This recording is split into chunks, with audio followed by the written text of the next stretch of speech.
Hello, everybody, and welcome to City of Multi Profit. We're having a good time.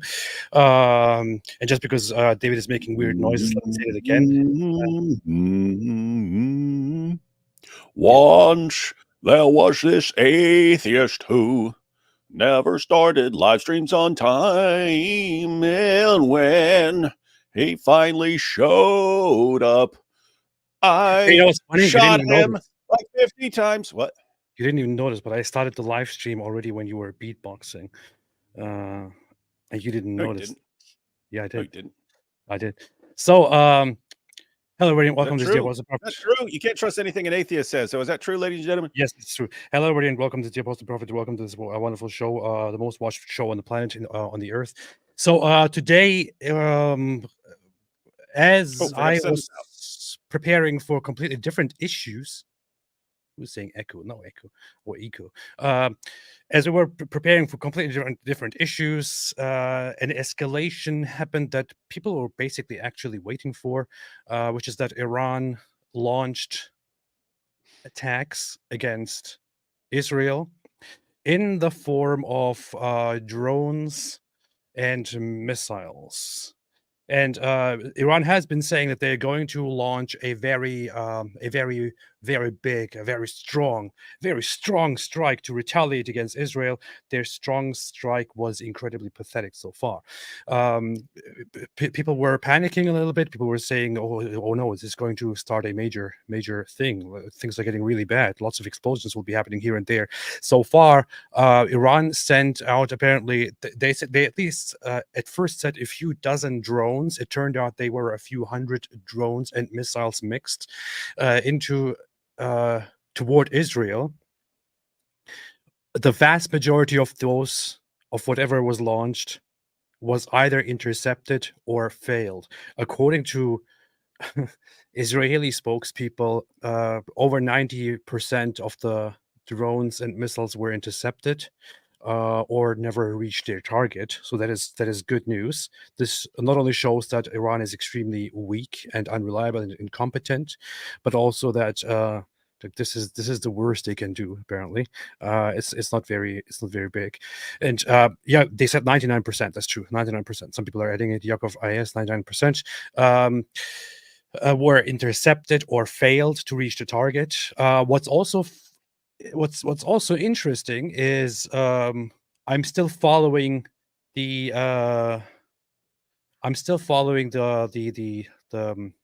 missile alerts and all that are being sent out in Israel. I checked earlier the alerts. So Israelis have an app that is called a Red Alert. Every Israeli uses the app. That's how life is in Israel. Yes, an advanced democratic country over there has to use an app to always track missiles, to always track rockets, and to seek shelter. This is their daily life, to always have this defense in place. And one of the latest alerts, when I checked, was showing me this. If you are familiar with the map here, you can tell that a lot of the targeting, a lot of the drones and missiles here are reported to endanger the West Bank or Judea and Samaria, Judea. So they are they endanger people that are living in the Palestinian territories, in the Jewish settlements in the West Bank, but also lots of people in the West Bank. So, and by the way, no matter where they land, no matter where they are, Israel is intercepting those missiles or drones, no matter what they are, no matter where they go. But think about this: Iran is supposedly attacking Israel in retaliation, and what's happening is that a lot of their force with which they attack Israel is directly endangering the Palestinians in the West Bank, whom Israel then protects by intercepting these missiles or drones, or by taking them down. And people around the world are seriously celebrating this and saying, "Yes, Iran. Yeah, I stand with Iran. I stand with Iran when they attack Palestinians in Israel."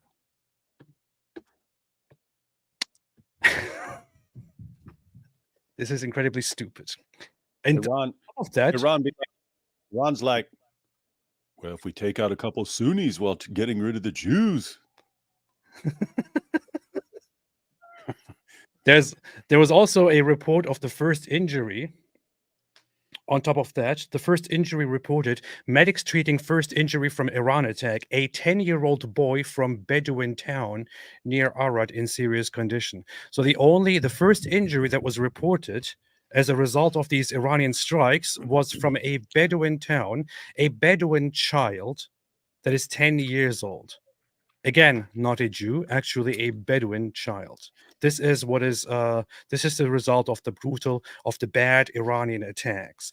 A 10-year-old child from a Bedouin town was hit. That is the first injury. Oh, it's a boy. It's a girl. Okay, yeah. I haven't. It is. Okay, this report still says boy. I have to check the updates as they are happening. But yeah, so a Bedouin child. Well, if it's a terrible 10-year-old, situation. if it's a 10-year-old girl, then I think our Dawa friends are going to want to say a 10-year-old woman. Yes, just to clarify. Yes. So they're going to defend Iran by saying, "Well, no, it wasn't a child. It was a grown 10-year-old woman, probably a grandmother."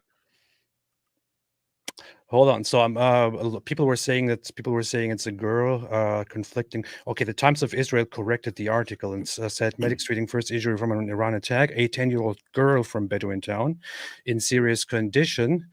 Some are now saying that she died because she was apparently critically injured. Some are saying she died. So that would mean that the first reported fatality, first killed person as a result of an Iranian attack is actually a Bedouin, 10-year-old Bedouin girl. That's the force, that's the power of Iran that we are dealing with here. That's the great power of Iran that we are dealing with. The Iran that wants to act tough and retaliate, supposedly. And we can also just. And Iran's defense would be like, but was she wearing a hijab? Yeah, most likely. That's how they think. Most likely, that's what they do. So a senior official from the IDF said, "We intercepted 99% of what was fired. The response will be unprecedented." We also now have announcements directly coming in that so the IDF announced, I see it here. Yeah, it has been authorized to give a very significant, unprecedented response to this strike from Iran, which means so let's bring this here into the context. Iran actually concluded their attack, which is pathetic because the attack is pathetic. It didn't do much harm.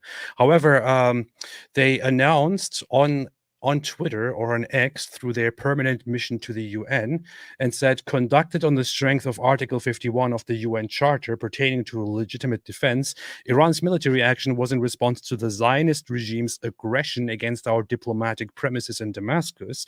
The matter can be deemed concluded." The matter can be deemed concluded. However, should the Israeli regime make another mistake, Iran's response will be considerably more severe.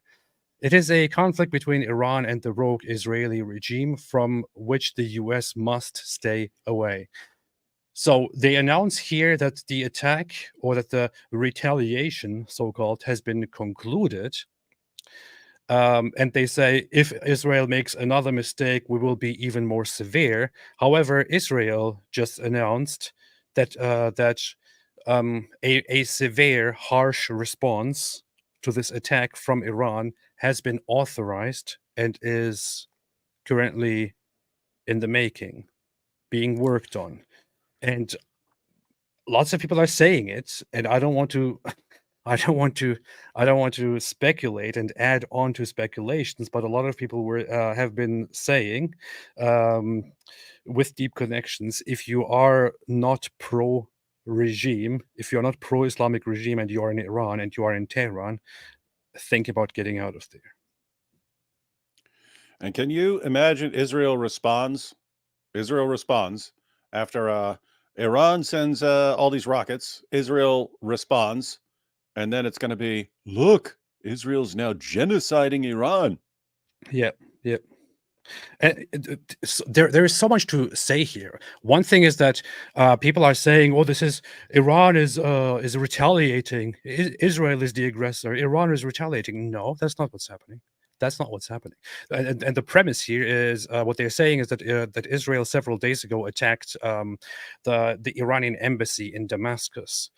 What Israel actually did is Israel conducted a strike on the Iranian on a building that is part of the Iranian embassy complex in Damascus, but it's an annex building, a consular building, in which a meeting was taking place between Palestinian authorities, between Palestinian forces, or to be precise, Palestinian Islamic Jihad forces, and Iran's Quds force officials. And the Quds force is Iran's branch in the military to wage proxy wars in the Middle East through Hezbollah, Hamas, Houthis, and so on against Israel. So when Israel bombed this building in Damascus belonging to Iran, what they actually did is they bombed directly a target that is involved in waging a war against Israel. So what Israel did there by bombing that building was not an aggression on the other. It was rather a response that is part of the war that Iran has been waging for a long time now. Iran is now acting like this is a retaliation. Israel is the aggressor. That's not true. That's not true. Iran has been without a pause attacking Israel through proxies forever and ever. They can act as much as they want, like, oh, we didn't do anything. We didn't do anything at all. Israel attacked us and now we're retaliating. Sorry, you can probably fool lots of people on the internet with that narrative and in front of their TVs, but you will still face the consequences of it. And the consequences will be the destruction of this Islamic regime, this Islamo-fascist regime in Iran. That's what will happen. I just have to say from experience, and it's totally different circumstances, but the idea that you're gonna like threaten someone and threaten the world by saying, haha, look at all these rockets we just launched. This will teach you a lesson. Don't make us do this again. And it's like totally weak and doesn't do anything except hit some kid. I mean, yeah, you just you act, you're trying to be tough and you end up making yourself look weak. You know what I mean? It's like I want to I walk down the street and I walk up to somebody and I'm like, I'll teach you a lesson. I swing and I miss and I trip and fall and I land on some kid and I go and I jump back up and I say, yeah, see, don't mess with me. Don't mess with me. And be like, dude, you swung and you missed and you tripped and fell and hit a kid. How scared is everyone supposed to be of you right now? That's what it seems like. Exactly. Like exactly. you just let the cat out of the bag of how weak you were. Like, even it's similar, like when Russia invaded Ukraine, I was like, oh, I mean, Ukrainians are pretty tough, but that's Russia. In my mind, it's like Russia, back in the day was like the supreme enemy of the United States. It's like, in my mind, they were like second toughest country in the world. They're just gonna go through there like it's nothing. And meanwhile, a couple of years later, it's like, I don't think you Russians are as tough as I thought you were anymore. And now Iran, I don't know. I would have assumed they had some good rockets and stuff like that to do some serious damage. And now they do this, and I'm like, I think you guys suck, man. I think you guys are weak, and you just let the cat out of the bag. Yeah. So IDF spokesperson just made an update and said that more than 200 threats missiles were launched from Iran. More than 10 cruise missiles were intercepted outside the country's borders. Or what's very important and interesting here is that Jordan is among the countries that directly said we will open our airspace to help Israel intercept any attacks that come from Iran. And they said we will respond to any violations of our airspace by Iran. So that is what Jordan said.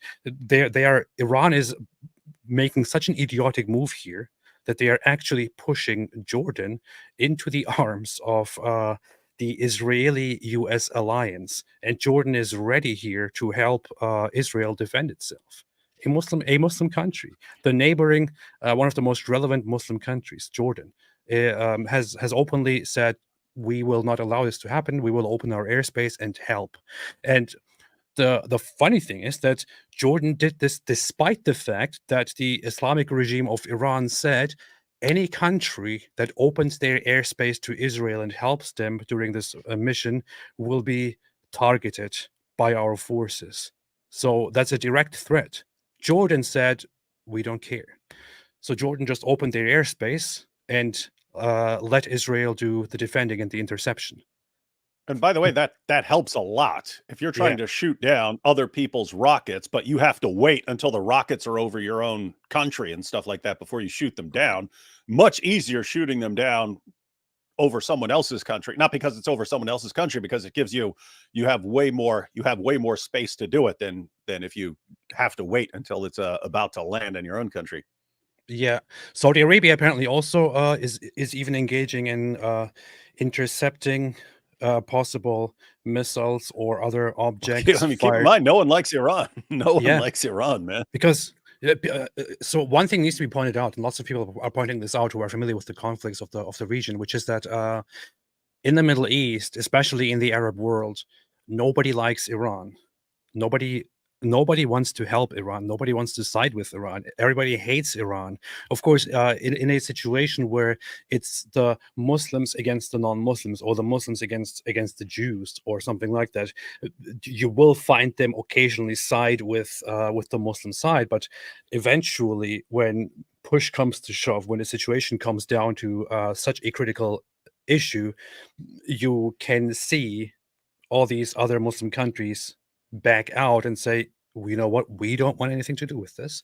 Iran is a problem. In fact, you could say that in the Middle East, Iran is generally considered an even bigger problem than Israel. You could even see that like when Trump was elected president and he had a trip to the Middle East. There was this popular picture there where he's putting his hands on a globe together with the king of Saudi Arabia and others. There, Trump spoke to the Arab Union and to the Arab League and just to others and said, we all know that there is one problem in the region. And it was immediately clear who he was referring to. He was referring to Iran. And all the US allies and even all the others who are not necessarily allies generally agree Iran is a troublemaker. Iran wants to cause problems. Iran causes divisions. Iran is behind terrorism in Yemen, terrorism in all kinds of different places in Lebanon, taking Lebanon over and oppressing Christians, fueling the Palestinian terrorist forces, and so on. So people don't want to side with Iran when the situation gets critical. And Iran is really feeling the effects of that right now. Okay. IDF also said, we continue to intercept threats with dozens of planes in the air. The event is not over. It is likely to continue over the next hours because while they are watching for and intercepting Iranian missiles, the Houthis and and Hezbollah and Palestinian forces are also still joining in and still continuing to fire on on Israel, even when Iran has stopped. What is it? What's up? I was just going to ask what you think, because like Iran starting a fight with everybody right now. Mhm. It's really stupid considering what they've got going on in their own country and the skyrocketing apostasy rates and all that stuff. So, like, what do you think? Do they just have some delusional guys who think, no, we can fight all these guys and win, or is it like calculated, like, oh, if we start fights and then everyone's attacking us, then this is going to rally our own people around us and we're going to stop fighting over like hijabs and stuff, or is this just nope, we're going to start fights with everyone and we're going to lose. And that's what's going to force the Mahdi to come in there and rescue us. That is definitely an aspect that they might be considering. I was listening earlier to Goldie Amari. She's from Canada.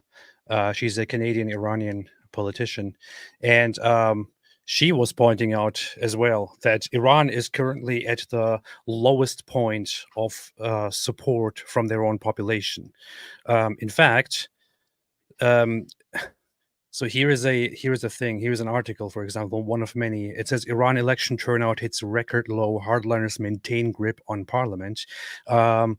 Turnout in Iran's parliamentary election was around 41%. The country's interior minister said on Monday, the lowest participation since Iran's 1979 Islamic Revolution had swept the clerical rulers into power. So the lowest participation, the lowest voter turnout ever in the history of the Islamic regime of Iran. That means that the Iranians who are the opposition are not voting anymore because they have given up on voting. They see no point in it anymore. There is people think so. The opponents of the Islamic regime inside Iran think there is no point in voting anymore. There is just no hope. The situation will not get better. They're giving up. So Iran doesn't have support from their own population. Plus, they are surrounded with nations that hate them.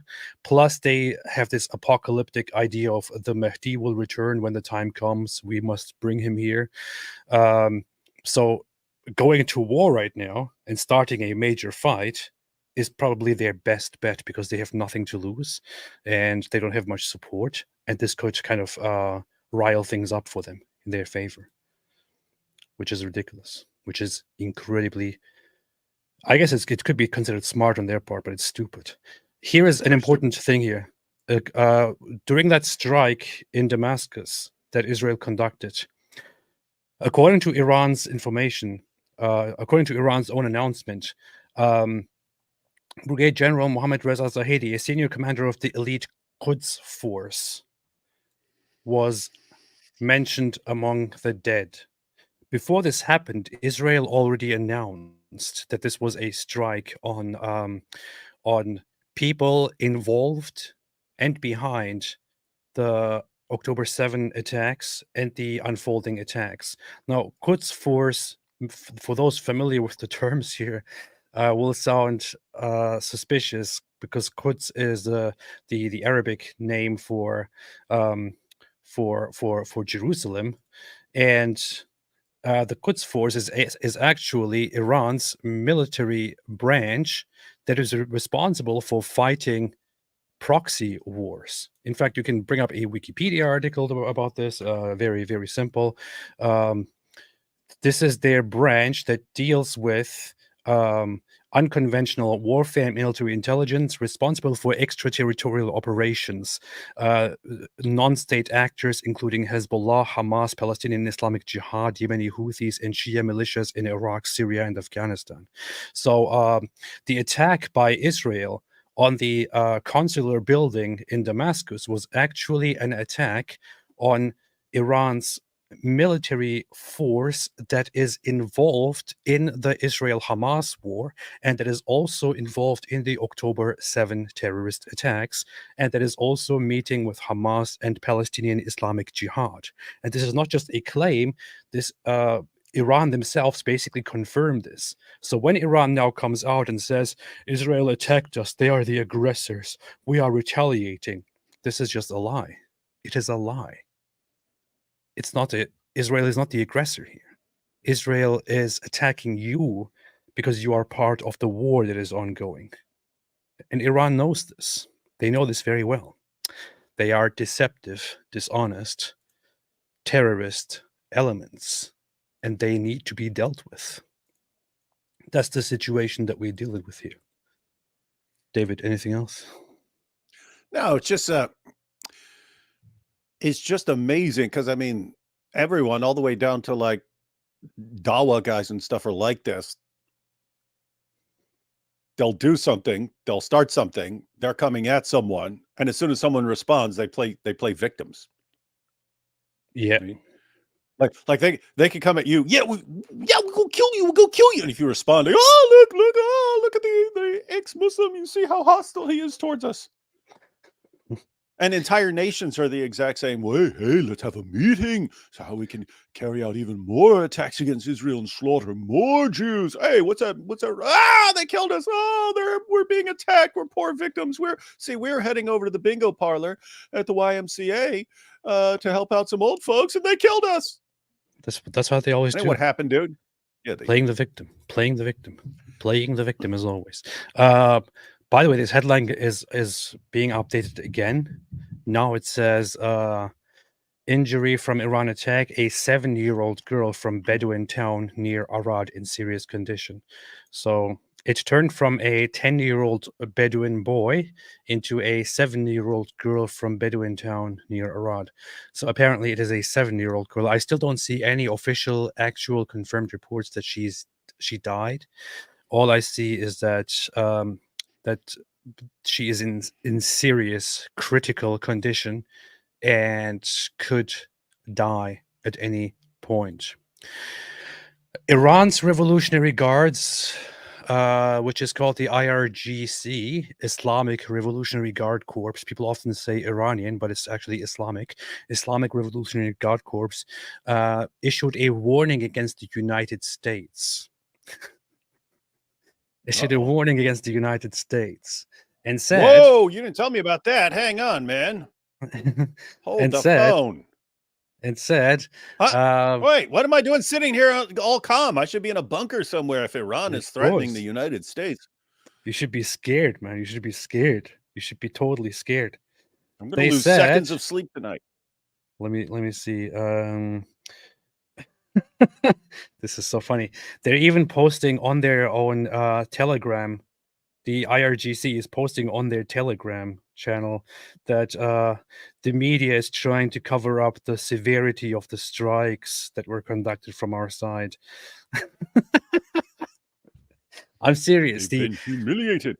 The Iranian military, as we speak, is posting on Telegram and complaining that the Israeli media is trying to cover up the severity of the strikes that they have conducted against Israel. Now, seriously, if these strikes had killed a bunch of Jews, don't you think Israel would want people to know that? Yeah, of course. Right? Of course. They would announce it immediately. So would they be covering it up? Oh no, they killed thousands of us, but we're going to keep it quiet. Yeah, these guys are nuts. Yeah. It shocks me that like the same mentality. It keeps coming down to like Dawa, and the entire nations and governments have the exact same mentality. So we've already talked about with playing victim and so on, but also with the chest thumping, like, they've been humiliated. We've humiliated them. We're strong. We're so strong. And it's just, I don't know, that sort of caveman mentality. Yeah. They say everything. 100 missiles fired have the possibility to destroy 8,000 targets in the enemy's territory. We have conducted a massive strike. and more will come if they escalate. This is what Iran is saying. Of course, on the I think Israeli they're going to side, escalate. we are learning that the missiles are being intercepted at a 99% rate. There are still missiles on the way, and possibly still drones on the way. And what's also interesting to add is that there's footage and there are multiple sources saying that lots of the missiles and the drones that are supposed to go to Israel uh, detonated or crashed or otherwise exploded in within Iran, but also in Iraq and in Jordan. In fact, there was a lot of talk about noise and explosions in Iraq going around. So um, I I was joking the other day when we were live. I think yesterday we were live, and I said if Iran tried to do something, they would end up just blowing themselves up. And it looks like right now their attack against Israel is so much filled with incompetence that not only are they hitting their own country, they are also hitting Iraq and other places, which is incredibly stupid. Hamas just made an announcement. Hamas is just posting and saying the launch of this huge amount of missiles and suicide drones, some of which will arrive very soon, shows Iran's leadership and their readiness to wage war, and that will be decided by the enemy with response to Iran. Okay, Hamas is cheering on and sucking up to Iran right now as we speak. From memory, Yeah, when the they Islamic should just go yeah. ahead and convert. They should go ahead and convert to Shiism. Well, this is also the thing. Hamas hasn't been alone in conducting these terrorist attacks of October 7. It was backed by Iran and by Mhm. Russia, and they have been in contact. Both we always talk about Hamas, but it's not just Hamas in at Gaza. It is Hamas and another group that is Palestinian Islamic Jihad. These two groups together have been conducting terrorist attacks and fighting against Israel from their caves like little rats, from their tunnels. And Iran is supporting them. So Iran is their best bet at the moment because the rest of the Arab world, the rest of the Muslim world, doesn't really want to help Hamas and the Palestinian groups because they are sick of them. But all those protesters are helping. Well, they're not really helping the people of Gaza, but I mean, they're helping people like justify hatred of Israel more. Yeah. Hamas is sharing hearsay from people and saying that our sources tell us that the Iranian attacks are being conducted in multiple severe waves.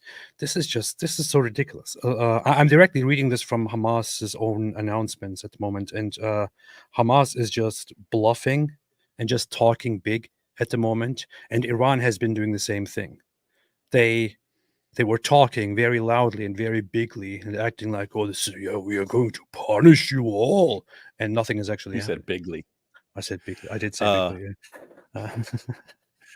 Yes.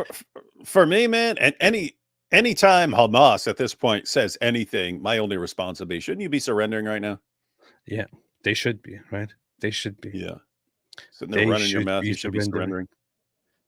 Oh, while all of this was ongoing, before Iran launched drones, they also seized an Israeli-linked container ship with 25 people on board, a civilian container ship, which is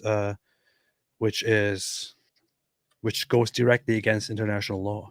So, the first thing that Iran did as a part of this supposed attack that they are conducting is to break international law and to seize um, a container ship in the Strait of Hormuz, and thereby just giving themselves already a terrible and terrible, terrible image in front of the United Nations, which, to be honest, doesn't mean much. Yes, piracy, that's exactly it. The first act that Iran did tonight in their attack was an act of piracy.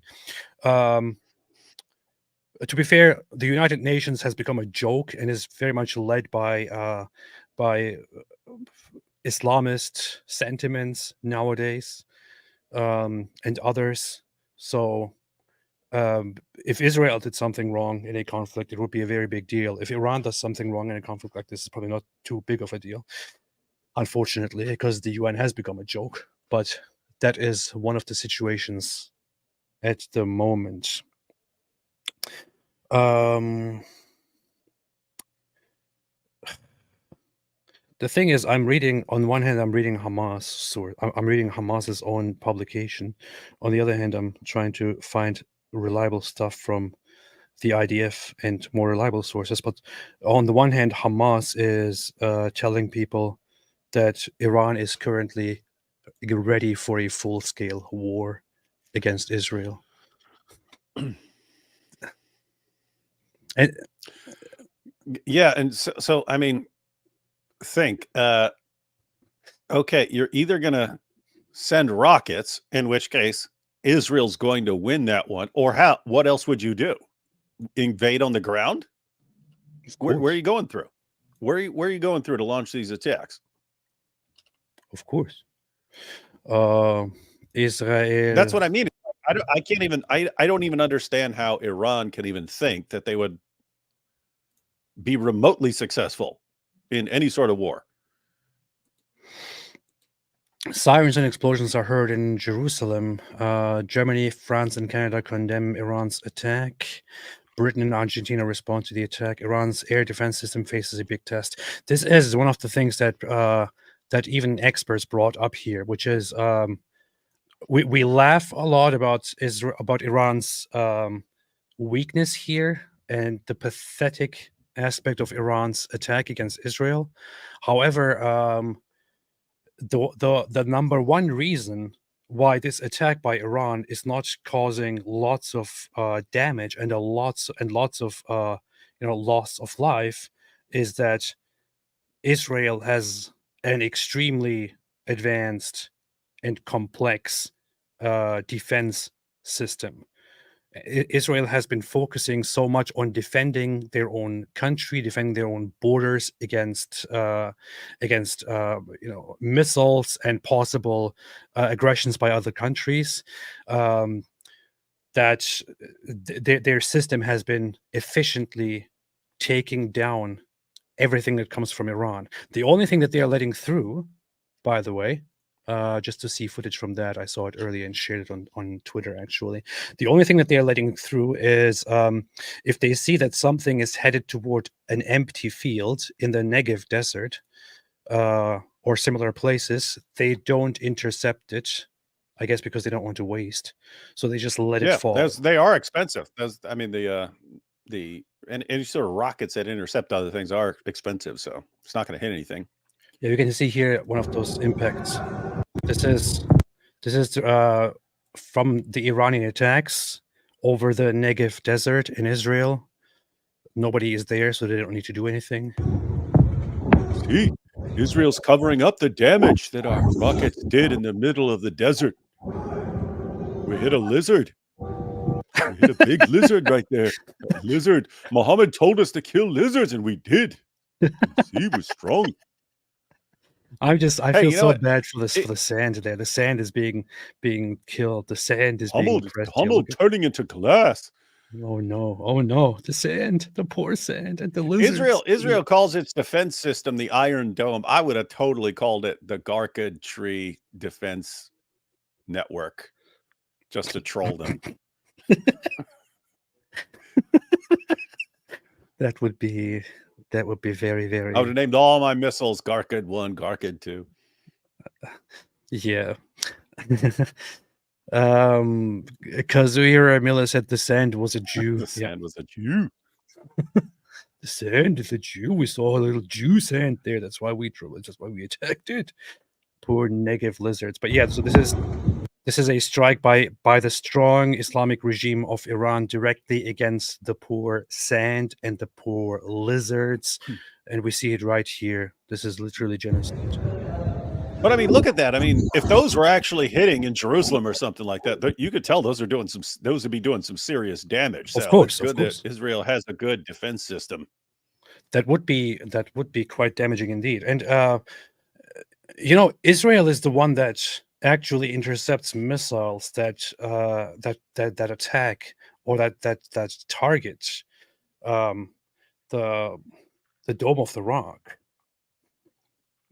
Missiles that come toward Jerusalem and that target a mostly Muslim area. Missiles that come toward the West Bank and endanger people that live in the Palestinian territories. It is Israel that actually intercepts all these things. So I don't know. Maybe people should sit down for a second and say, "Hey, Israel, thank you for not letting them hit Islamic places. Thank you for not letting them hit Arabs. Thank you for not letting them hit Muslims."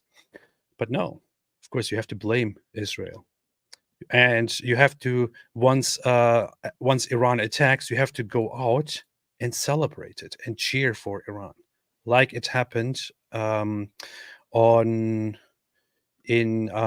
Temple Mount. There is footage from earlier where people were celebrating, where lots of pro-Palestine or Palestinian people were celebrating Iran's attack.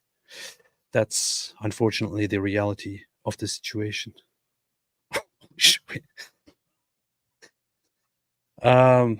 Okay, I'm just saying this right now, but earlier Piers Morgan made a tweet, and I responded to it, and I didn't notice how it blew up. I'm only noticing that now. So Piers Morgan said Israel must show restraint. I fear Netanyahu won't. And I said, go F yourself, Piers. Israel doesn't have to be the one to show restraint every time. Enough is enough.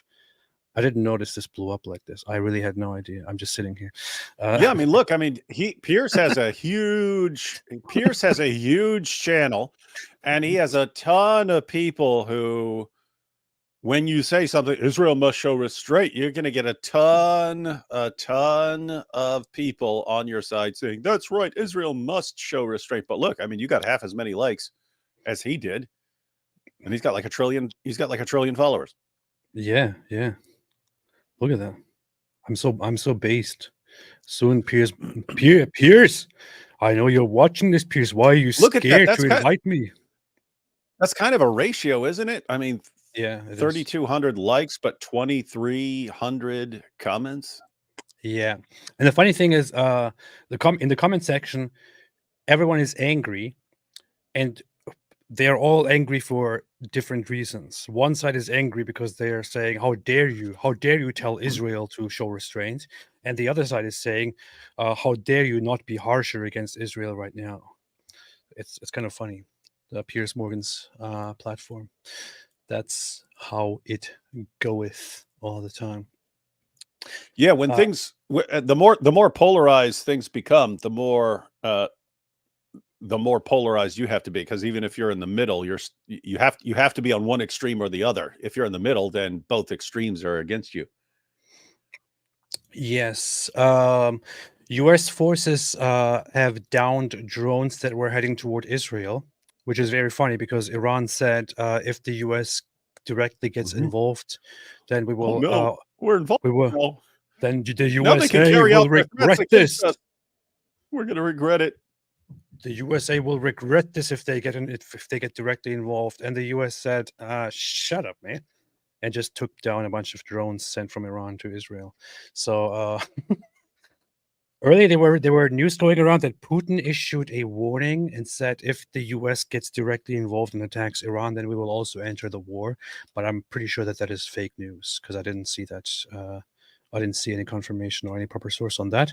But I've also been sitting here and talking, so I have to check on that. If anyone knows more on that, come on, Putin doesn't want none of this. Like, dude, Ukraine exposed you. You cannot take on the war. You were not the thing that we thought could take on the entire world anymore. Putin is getting crushed in Ukraine. So he's been humiliated. I doubt he would have the balls to go into this. IDF says dozens of surface-to-surface missile launches from Iran were identified approaching Israeli territory. The IDF aerial defense area successfully intercepted the majority of the launches using the Arrow aerial defense system, together with Israel's Fucking strategic allies, before the launches crossed into Israel territory. A small number of hits were identified, including at an IDF base in southern Israel, where minor damage was caused to infrastructure. Many dozens of You see, we caused minor damage to infrastructure. this will You're teach. humiliated. Uh, Let this be a lesson to you, Israel. When we say death to Israel, we mean minor damage to infrastructure. Many dozens of hostile aircraft, as well as dozens of cruise missiles, were identified approaching Israeli territory from Iran. I guess by that they mean drones, and intercepted over the past few hours. Dozens of IAF fighter jets, Israeli Air Force fighter jets, are currently operating to intercept all aerial threats approaching Israeli territory. The IDF is deployed on all fronts, prepared and continuing to defend Israeli territory. This is it. They need to show restraint. This is it. This is it. The IDF is strong. Strong.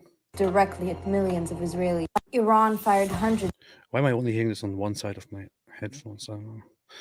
of the most powerful missiles and drones directly at millions of Israelis. Iran has been attacking Israel for the past 45 years by ordering its vast proxy network to do it for them. You hear that? That's it. Precisely that there is the point. Iran can go out and as much as they want claim, oh, Israel is the aggressor, we have retaliated. Nobody buys that except pro-Iran or anti-Israel propagandists. Everyone knows that Iran has been, through proxy forces, attacking Israel forever. It's quite obvious. Iran used to hide their terrorism behind other terrorists. This is no longer the case. Iran has come out of the shadows to expose their true face, the face of a radical and irrational regime that wants to end the entire free world, directly launching a I coordinated mean, that's kind of what I always thought of Iran. So Yeah, I don't the think they've ever Islamic done a regime. great job at covering that up. They've always seemed exactly like that to everyone. Yeah. at Israeli civilians from inside its own territory. This attack shows Iran's true colors. Iran Based. And Israel is responding brutally. Sirens sounding across Israel. Here you can again see that a lot of the West. No. Yeah. Actually, yes. A lot of the West Bank is in danger as well, and the Golan Heights over here. So if Iran is actually conducting strikes against Israel, they should be attacking Tel Aviv here, right? The people in Tel Aviv are safe. Instead, the Palestinian territories are being attacked, and then the Negev desert where nobody lives, and then of course some critical regions. Jerusalem is not being reached because it's being heavily defended. Other regions like Beersheba, which is down here, are under fire. However, seriously, does anyone actually think that this was a great attack, a great deserved attack? And they look at this map and they see that that lots of the strikes are actually endangering Palestinian territories. How ridiculous is this? How stupid is this? Iran is looking all kinds of weak and stupid right now. Yes. So much so that, as I just said, through Telegram, they're actually complaining that Israeli media is trying to cover up the severity of their attack. They're complaining that Israel is trying to cover up the severity of Iran's attack, and that the attack was much bigger and it was much stronger. So Iran is all talk right now, and they're trying to explain in Persian to their own population. It's strong. It was very strong. It was the best attack. It was so strong. They're scared right now, but they're trying to suppress the realities of it. They're trying to make it look like it was a weak attack. Seriously, man, this is pathetic. Absolutely pathetic. This sounds like Muslim apologists. Let's see what Daniel says. Route. Daniel Hagari. Iran has launched a direct attack from Iranian soil towards the state of Israel. We are closely monitoring Iranian killer drones that are en route to Israel sent by Iran. This is a severe and dangerous escalation. Our defensive and offensive capabilities are at the highest level of readiness ahead of this large-scale attack from Iran. Together with our partners, the Israel Defense Forces is operating at full force to defend the state of Israel and the people of Israel. This is a mission that we are determined and ready to fulfill. I will keep on updating you. Thank you. Alhamdulillah. Yes. Massive strategic blunder. I mean, they were doing, the Dawa guys, tons of people were doing a great job stirring up hostility against Jews. But most people don't like Iran either. So if they become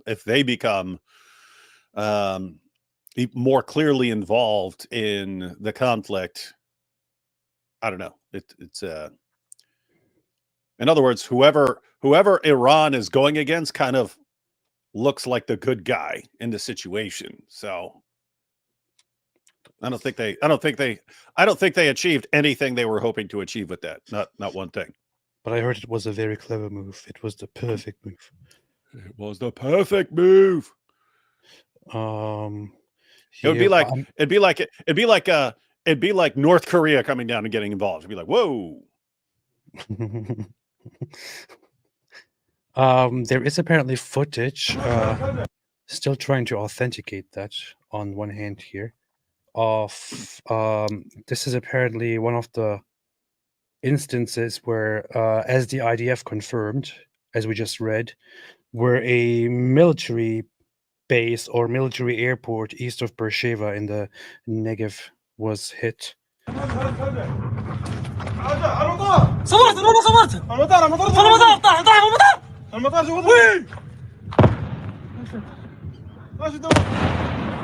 it. Minor damage to infrastructure. Yeah.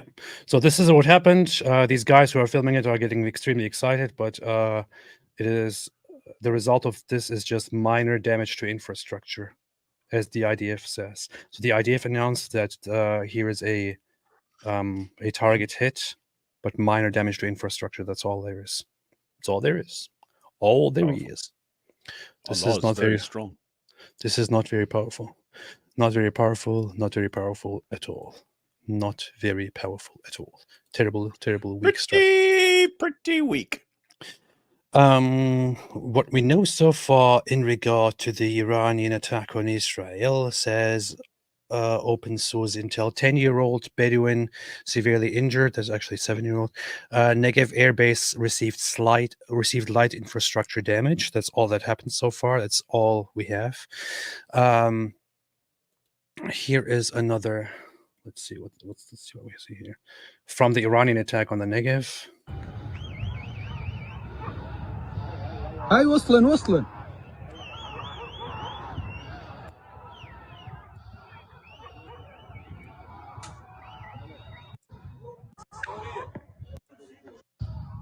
Yeah, I think there are people cheering. That's what it sounded like, cheering in the background. Yeah. They won't be cheering. Yay, Iran has come to save us. Yeah, Iran is attacking us. Yeah, woohoo.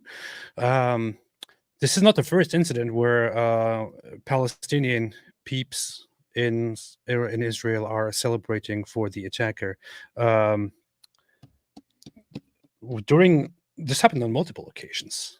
This happened when Saddam conducted a pathetic strike against Israel and promised to take down the occupation. They were celebrating as well. It turned out to be a complete joke, but that's when they did that as well. October 7th they celebrated. 9/11 they celebrated. Now they're celebrating again, but they always fail. Look at this. Look at this bastard. Look at this bastard. Look at this bastard. Yeah, well, like what? Who? I've heard of Jackson Hinkle before, and I know he's always trying to stir up people against Jews, but siding with Iran, that's like is he serious, or is he just like an obvious troll or something like that? It looks like he's serious. This guy actually on the side of Iran? Yeah, he also goes to Russia to stand with Russia against the West and so on. And this guy actually has an American flag in his name. So I'm just wondering, why in the world is there an American flag in your title, in your name, but you applaud and support the Islamic regime of Iran, which, by the way, says our slogan is "Death to America." And this is not only a slogan, it is a policy. This is what Khamenei, the supreme leader himself, said. Those are his words. It's Iran's policy to say death to America. And they promise that death to America will come very soon. One of their proxies is the Houthis. Their slogan goes, death to America, death to Israel, curse the Jews, Allahu Akbar. And then you have a guy who is supposedly an American patriot here with an American flag supporting these people. You know what you call something like this? You know what you call people like bastards like this? You call them fifth column. You call them traitors. You call them collaborators, internal collaborators who are committing treason on a very high and very serious level. If the US today went to war directly with Iran, and this guy still posted stuff like this, he would be directly a traitor. And in my opinion, should be seized and shut down by the authorities in charge. Because that's what this is. This is treason. You could never, ever, never be in Iran and openly cheer for the enemy of Iran like this.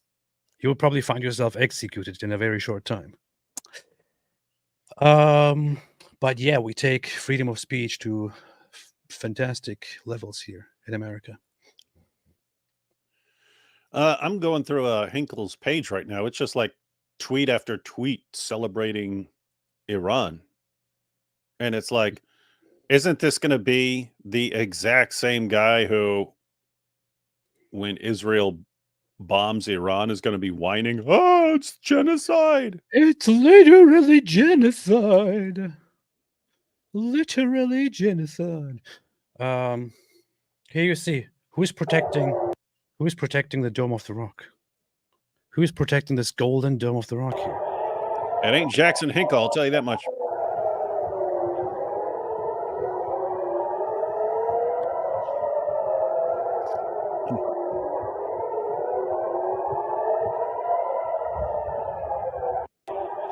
Under the guise of attacking Israeli targets, Iran is firing unguided, indiscriminate missiles, and even sending suicide drones into Israel that endanger Muslims, Arabs, not Jews, and Islamic buildings, not Jewish buildings.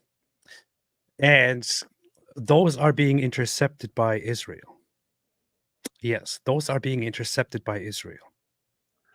And I just have to say, stupid can you be to be they're on the side of actually Iran here? Iran's actually lucky in a weird way. They're not doing massive damage, because if Israel got really, really, really ticked off,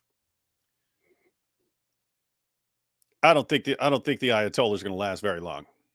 Yeah, yeah. I saw lots of people say, how about if they are heading, if a missile or a drone is heading for Palestinian territory, just let it through. Don't defend it, and see what and see the reactions then. How about don't intercept anything that seems to go toward Palestinian territory or seems to go toward something like this, for example, and then see what happens. See what happens. Well, I'm really curious. What would happen if Israel suddenly said, "You know what? You know what? Okay, we are only going to intercept and only going to stop those that are falling into Israeli territory or into, I don't know, Jewish territory, and we are not going to intercept anything that falls into Palestinian territory, into the West Bank, or onto the Temple Mount." I really wonder. I really wonder what people would then do. Yeah, basically, if they started acting like Hamas, trying to get certain people killed to Yeah, yeah. PR purposes. Breaking. Not sure if it's still breaking, but so from Jordan, we have reports that 3 people in Jordan were killed as a result of the Iranian drones.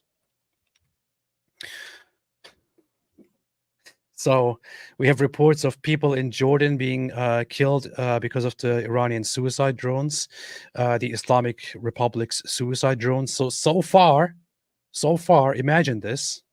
Just sit down and think about this for a second. So far, the casualties, the fatalities resulting from Iran's attack are a Bedouin child in Israel and multiple Jordanians in Jordan.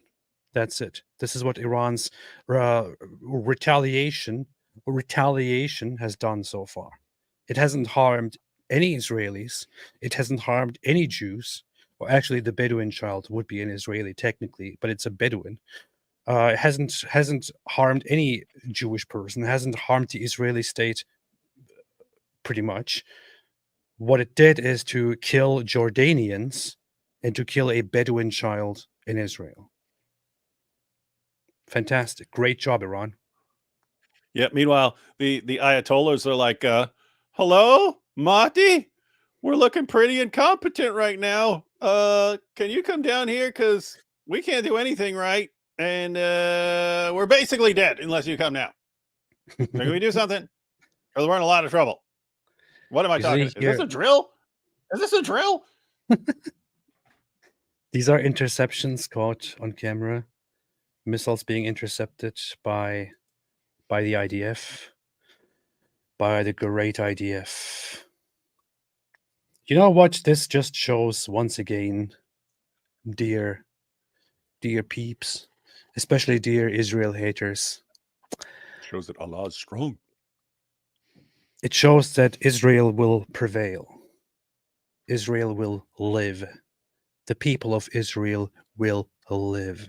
Humanity will prevail. The terrorist regimes, the terrorist organizations, and the terrorist regimes are pathetic. They will not win. The biggest attack that they conducted so far, which was celebrated around the world, hasn't done anything. Military spokesman Daniel Hagari said in a televised briefing, Israeli forces were tracking the drones, which they were expected to try to intercept. Netanyahu is meeting with his war cabinet. Israeli military said on Saturday that all schools would be closed across the country and gatherings of more than 1,000 people would be limited. The military said restrictions would go into effect from 11 p.m. Saturday local time and last until 11 p.m. Monday. So no school. Current and former American officials said it is likely that Iran will try to synchronize a drone attack with faster-moving missiles, which would be launched later. The slow-moving drones, the former official said, could be used to distract Israeli defenses. Yeah, so there is one thing that some analysts said I was following what is that guy's name? What is that guy's name? And he's an expert, Malcolm Nance. He was explaining that what Iran is doing here right now at the moment is basically what you call a saturation attack, which is to attack on such a scale and attack into multiple directions from multiple sources in order to try and overwhelm the enemy and overwhelm the defenses of the opposing side. And unfortunately for Iran, this saturation attack is a complete failure because Israel successfully intercepted and repelled almost everything. Almost everything. This was a complete failure. And an American official said that this is one of the worst case scenarios that the two nations have been preparing for. So this attack by Iran is considered a worst case scenario. This is about as strong as Iran can ever get. You know what that means? That means Iran is a joke. Iran is militarily a joke. There is not much to fear. Most before arriving the country, they have been intercepted. Rescuers said one strike critically wounded a 10-year-old girl in a Bedouin Arab town in southern Israel, while Hagari said another missile struck an army base, causing light damage but no injuries. That's it. Freaking weaklings. Absolute weaklings. Israel strong. Israel strong. But seriously strong. United Nations Security Council will hold an emergency meeting on Sunday afternoon to discuss Iran's attack on Israel. The attack is a severe and dangerous escalation, said Israel's ambassador Gilad Erdan. Iranians have flocked to gas stations in panic in the middle of the night, forming miles-long lines in panic in Tehran and other big cities, according to videos posted on social media. Iran Ministry of Oil reassured the public that there is no shortage of gasoline and no need to fill up their tanks. Okay. A video shows...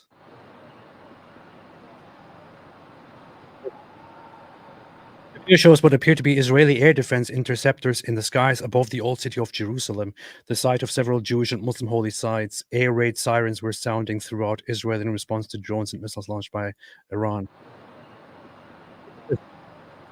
Look at this, David. Directly here above the old city, above the dome of the rock. Yeah, we were there.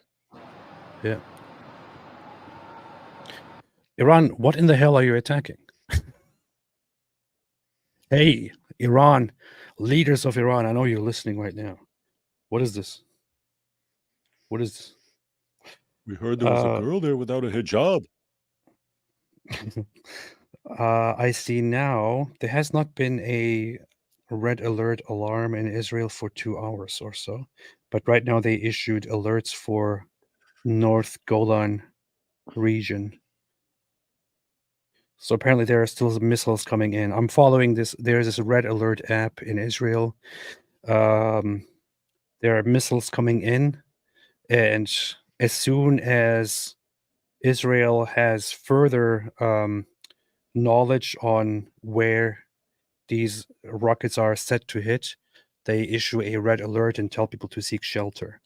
And I'm receiving a few alerts here at the moment. Rebecca, are you watching? Maybe Rebecca should join us. That'll be funny. What do you say, David? It's like 4 a.m. there. Do you think people are sleeping in Israel right now? Oh, that's a good point. Yeah, that's a good point. Nobody's sleeping in Israel right now. I admitted you were right, dude. You don't need to spike the ball. Nobody is sleeping, David. What are you talking about? You won. David, nobody is sleeping at the moment. What is this? Yes, let's see what else. Let's take a few thingies here.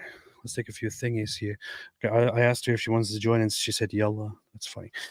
John Choice said, "AP, set your clock back 10-15 minutes." No, I won't. Andre LeBlanc said, "David, your Othman video is sensational." David, what is your Othman video? Have you made an Othman video? Why would you do that? Oh, I think he's talking about Caliph Uthman. I said that, I made a video saying that Muhammad was a devout Christian and everything was corrupted by Uthman.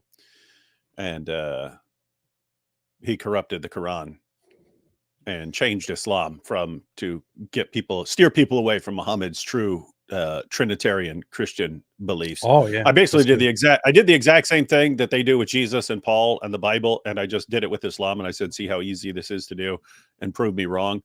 And now we're going to keep messing with people. And I was just going to go around saying Muhammad was a Christian, prove me wrong. That is And you can't, because you're going to say, oh, well, look what the Quran says. Oh yeah, but that's after it's corrupted by Uthman. So nice try. I have doubts. Tia just became a member of the channel. Welcome, and thank you for joining to the channel, Tia. Now you are a member of the cult, and you will be involved in all its weird things that the cult does. Welcome. Thanks for joining. Jacob Z said, Islamist on X posting fake videos from the past. Yeah, I saw that. I saw some videos going around that were actually from different instances, from different wars. Always happens. As soon as things get bad, fake news start going around. Messianic Apostate, what role do you see Al-Qaeda and ISIS playing in this? At this point, they're washed up past their prime and trying to salvage whatever they can. I would say that ISIS and Al-Qaeda are probably just sitting there and thinking, oh no, we're missing out. And thinking about what they can do in response to all that is going on here. Yeah, they have some different goals and agendas from groups like Hamas or from Iran, but the various jihadi groups are always competing for people's attention, because when some young guy in, let's say, the United States converts to Islam and wants to go wage jihad, he has to decide which group to join. And that decision will be based quite a bit on who has the most attention. And so as you want new recruits, you want people's attention. So yeah, you can expect some attacks from ISIS here in the near future as they realize other groups are getting more attention than they are. Beast. Hey, Lucas here. Hi. Oh my God. Am I online? I was just like, did you just ask if you're online? Hi guys. Hi. What's up, Rebecca? Good. Are you? How are you feeling? Is it noisy there? Oh, there are plenty of jets. Lots of them. All the time. Nearby. Like, Do you hear any then, explosions, interceptions, or anything? Yeah, but they're farther away. Yeah. Are you terrified of Iran now? Listen, it's basically, I made a whole video about analyzing what Iran is gonna do, and I said that's what's gonna happen. Like, they're gonna use all their Armenians, attack together, but they didn't do it smartly. Like, I have complaints. Like, I would have executed it better. Iran, I don't know what it's going to cost, but it'll be worth it. Pay this girl. Yeah. Hire somebody who can do it. I just this incompetence like hurts my soul. Now that's it's all over. It's not all over, right? But it's like, but that the question is like, my biggest question in that video is if we're gonna see the Chetz Shalosh in the third Chetz in action. And maybe, yeah, have you guys seen there is like a video, I don't know if it's authentic, like is it real or not, but for ballistic interception. Yeah. Like outer space interception that maybe happened. Oh, I saw something that looked like this is the Chetz project, which my friend, I don't know how much I'm supposed to. He was. Don't say it. No, I think it's okay. I mean, yeah, I don't like him that much anyway. I'm joking. I like him, but he managed the whole budget of I the see. Hertz project. So I see. I see. You know what I always find funny about Israel and Israelis is how you guys deal with such serious and messed up situations with humor. And you pointed out, I often see that. It's kind of funny to see all the what else can humorous you do? responses from Israel. Yeah, you should make a video saying incompetence hurts my soul, and then in the thumbnail put do better, Iran. Something like that.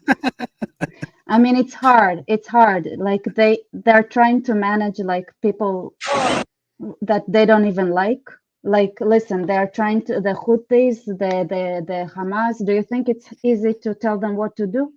Iran has a really big challenge. You know, it's like Hezbollah. It's not like they're gonna do whatever they want, like whatever Iran wants. They have their own things too. There are reportedly riots in Judea and Samaria or West Bank.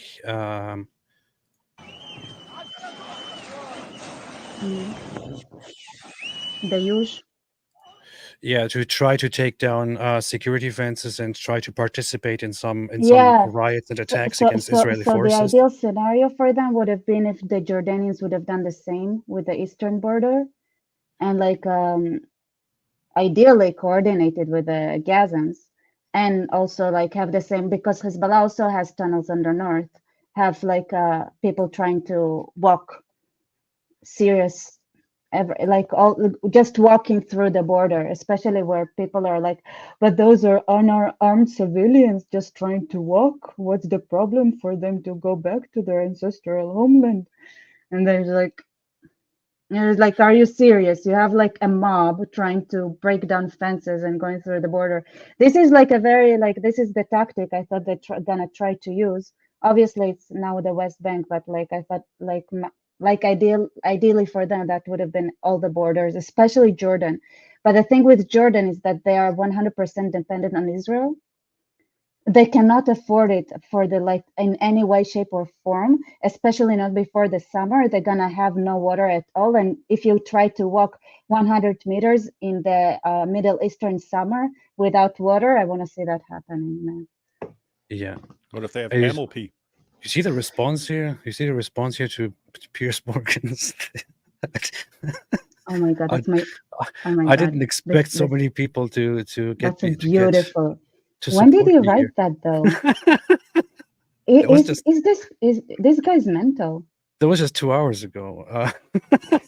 I didn't expect so much support from Israel here, from people here. Rebecca, can you actually see, like when you look outside, can you actually see anything? No, because like I heard so many people who died out of curiosity. I just don't want to be that kind of person. Like you'd be joking, but people will be like rockets, and people say where? You know? Yeah. That happens like to people, just so you know. It's not that obvious that people would run to shelter when they're told to be running to shelter. A lot of people will be like, what, where, what? And then you get hit in the face, and it's very unpleasant. Everyone, I would like to make a quick announcement to interrupt the protest to bring in this announcement. The Islamic Republic of Iran has just sent tens of drones towards Israel.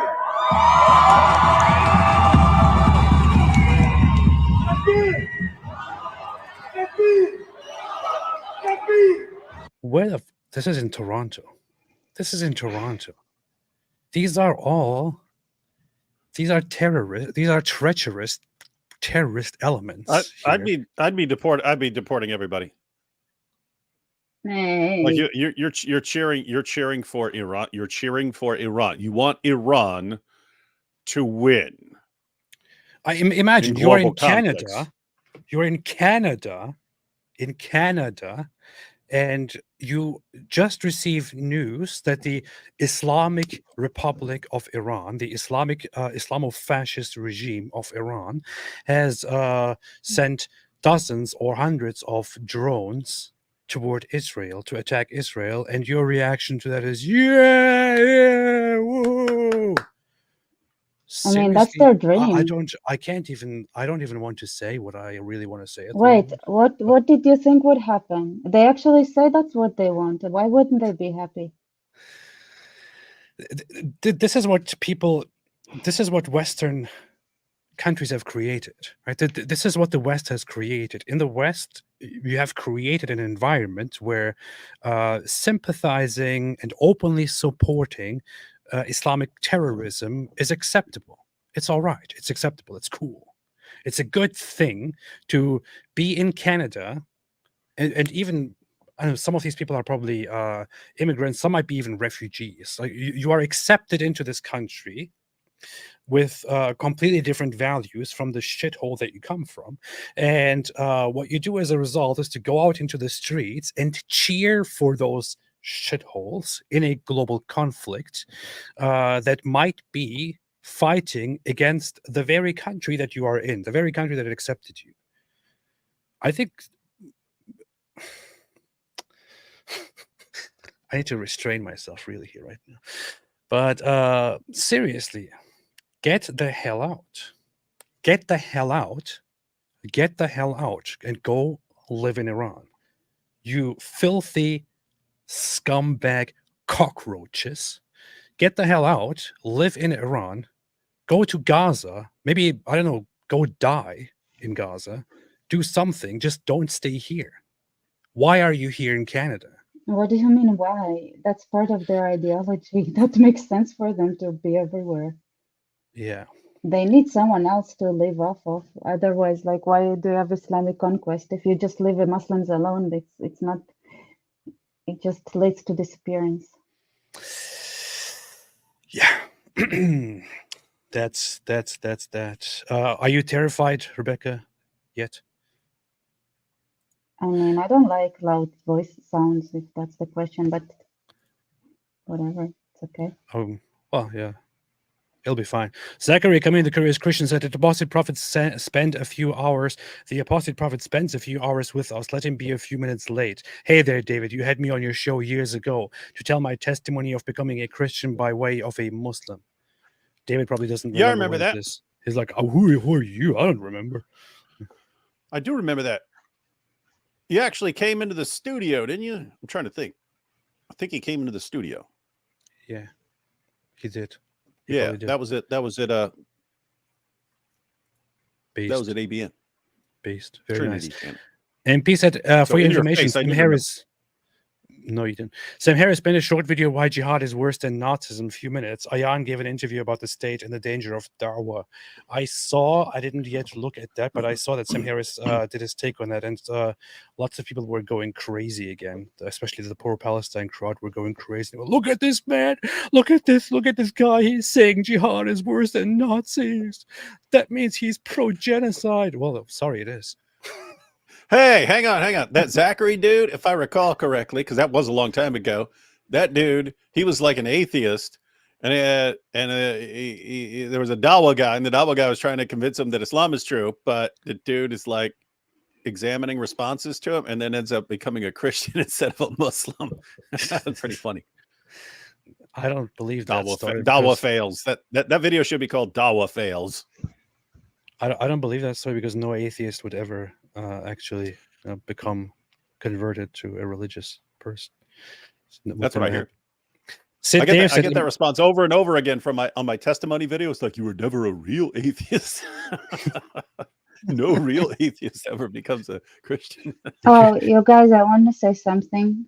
Thank you as an Israeli for taking a moment to appreciate the engineering job that went behind the Iron Dome and our defense systems, because because you guys don't because behind the scenes, right? Like, people literally were laughing at us for trying to do that. They were saying, you're trying technology that is impossible. We were laughing stock for years. I'm not joking. It was like the Americans were like, you know what, you guys are crazy, but take the money, whatever. Weirdos. Or as Candace Owens would say, and if it's not an apartheid regime, why do they keep their own people under a giant iron dome, as I've heard? I would expect her to say something stupid like that. That's exactly the sort of thing she would say. No, but seriously, the Iron Dome is a It's a very crazy amazing, engineering feat. very amazing system. Amazing system. But then there is also the sad side of it, which is that Israel's focus this whole time has been to establish a system to defend yourself, just defend your people against the reality that these crazy bastards will keep trying to attack you. and Can kill I you. have a Jewish answer? Yes. You know how we celebrate Purim? How? So, the holiday of Purim, what are Yeah. we actually celebrating? In the end of the day, the decision to allow people to riot, the Jews, did not, like, he couldn't like cancel it. But they said they did grant the Jews an option to defend themselves. And this is what Jews are celebrating. The option to defend yourself. It's the book When of you Esther. don't have The book of Esther, the AP, whole read it. world coming because what would like normally would happen like in that situation is that for in the pogroms and like, or situation where the government would allow it to happen, is that if Jews try to defend themselves, then an army would come, Yeah. and that's a minority population. Yeah. So that what we're celebrating is that option to defend ourselves. Yeah. That's good. That is good. So it's very like this is very like for us it's like we are allowed to defend ourselves. That is significant. There's also a sentiment that I see a lot from Israelis and from Jews in general, which is that this time we're not just letting it happen. This time we're not just turning over and just taking whatever they want to do. This time we are actually here defending ourselves and not going to let anything happen again. So that is good. And Israel is doing a fantastic job here. Fantastic job. And here you have these cockroaches. This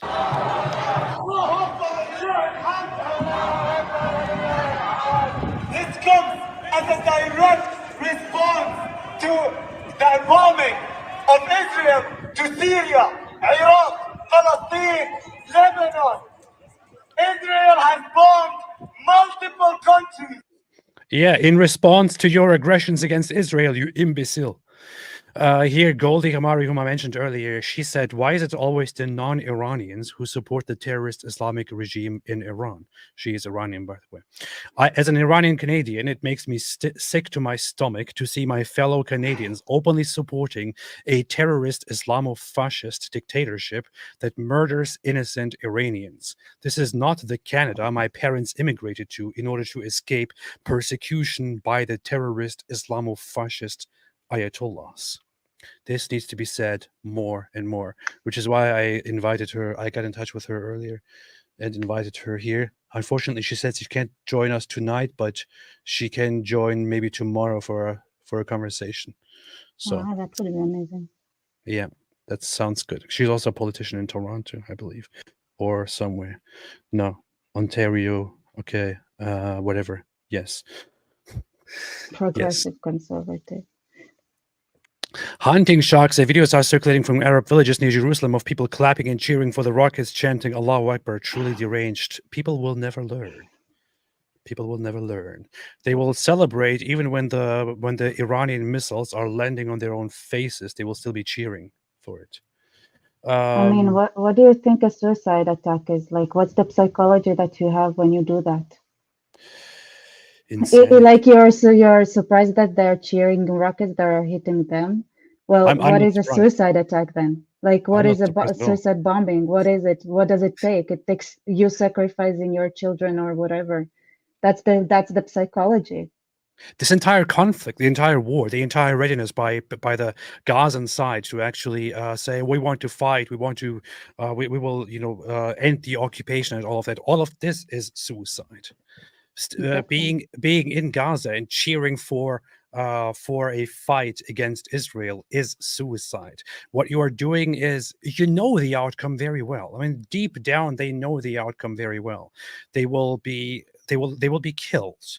Your children will be killed because you will, despite being given warnings to evacuate, keep your children in the middle of a war zone to then later use them as propaganda. Your children will be killed, you will be killed, your friends and your families will be killed, but your best response to that is still, no, we will continue fighting, we will fight, Palestine will be free from the river to the sea. This is all a giant suicide mission.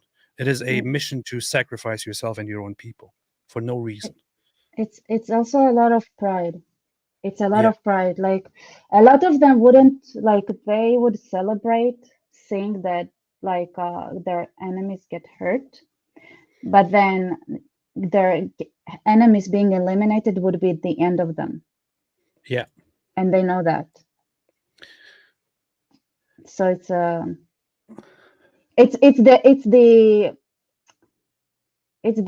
just hurting them just enough to feel that sense of pride, but not enough for it to be a complete total like suicide. It's also the whole so it needs to be said, but the Palestinian identity is basically just the Palestinian identity itself relies. The Palestinians, I'm sorry, they are being used as a tool by the whole Arab world and now the Persians to fight the Jews. They are tools. They are literally tools. They would fight to the last of them. Egypt is not opening the border because they don't care if they're all gone, but they would still fight Israel and use them to fight Israel because they are just something to go against Israel. That's it.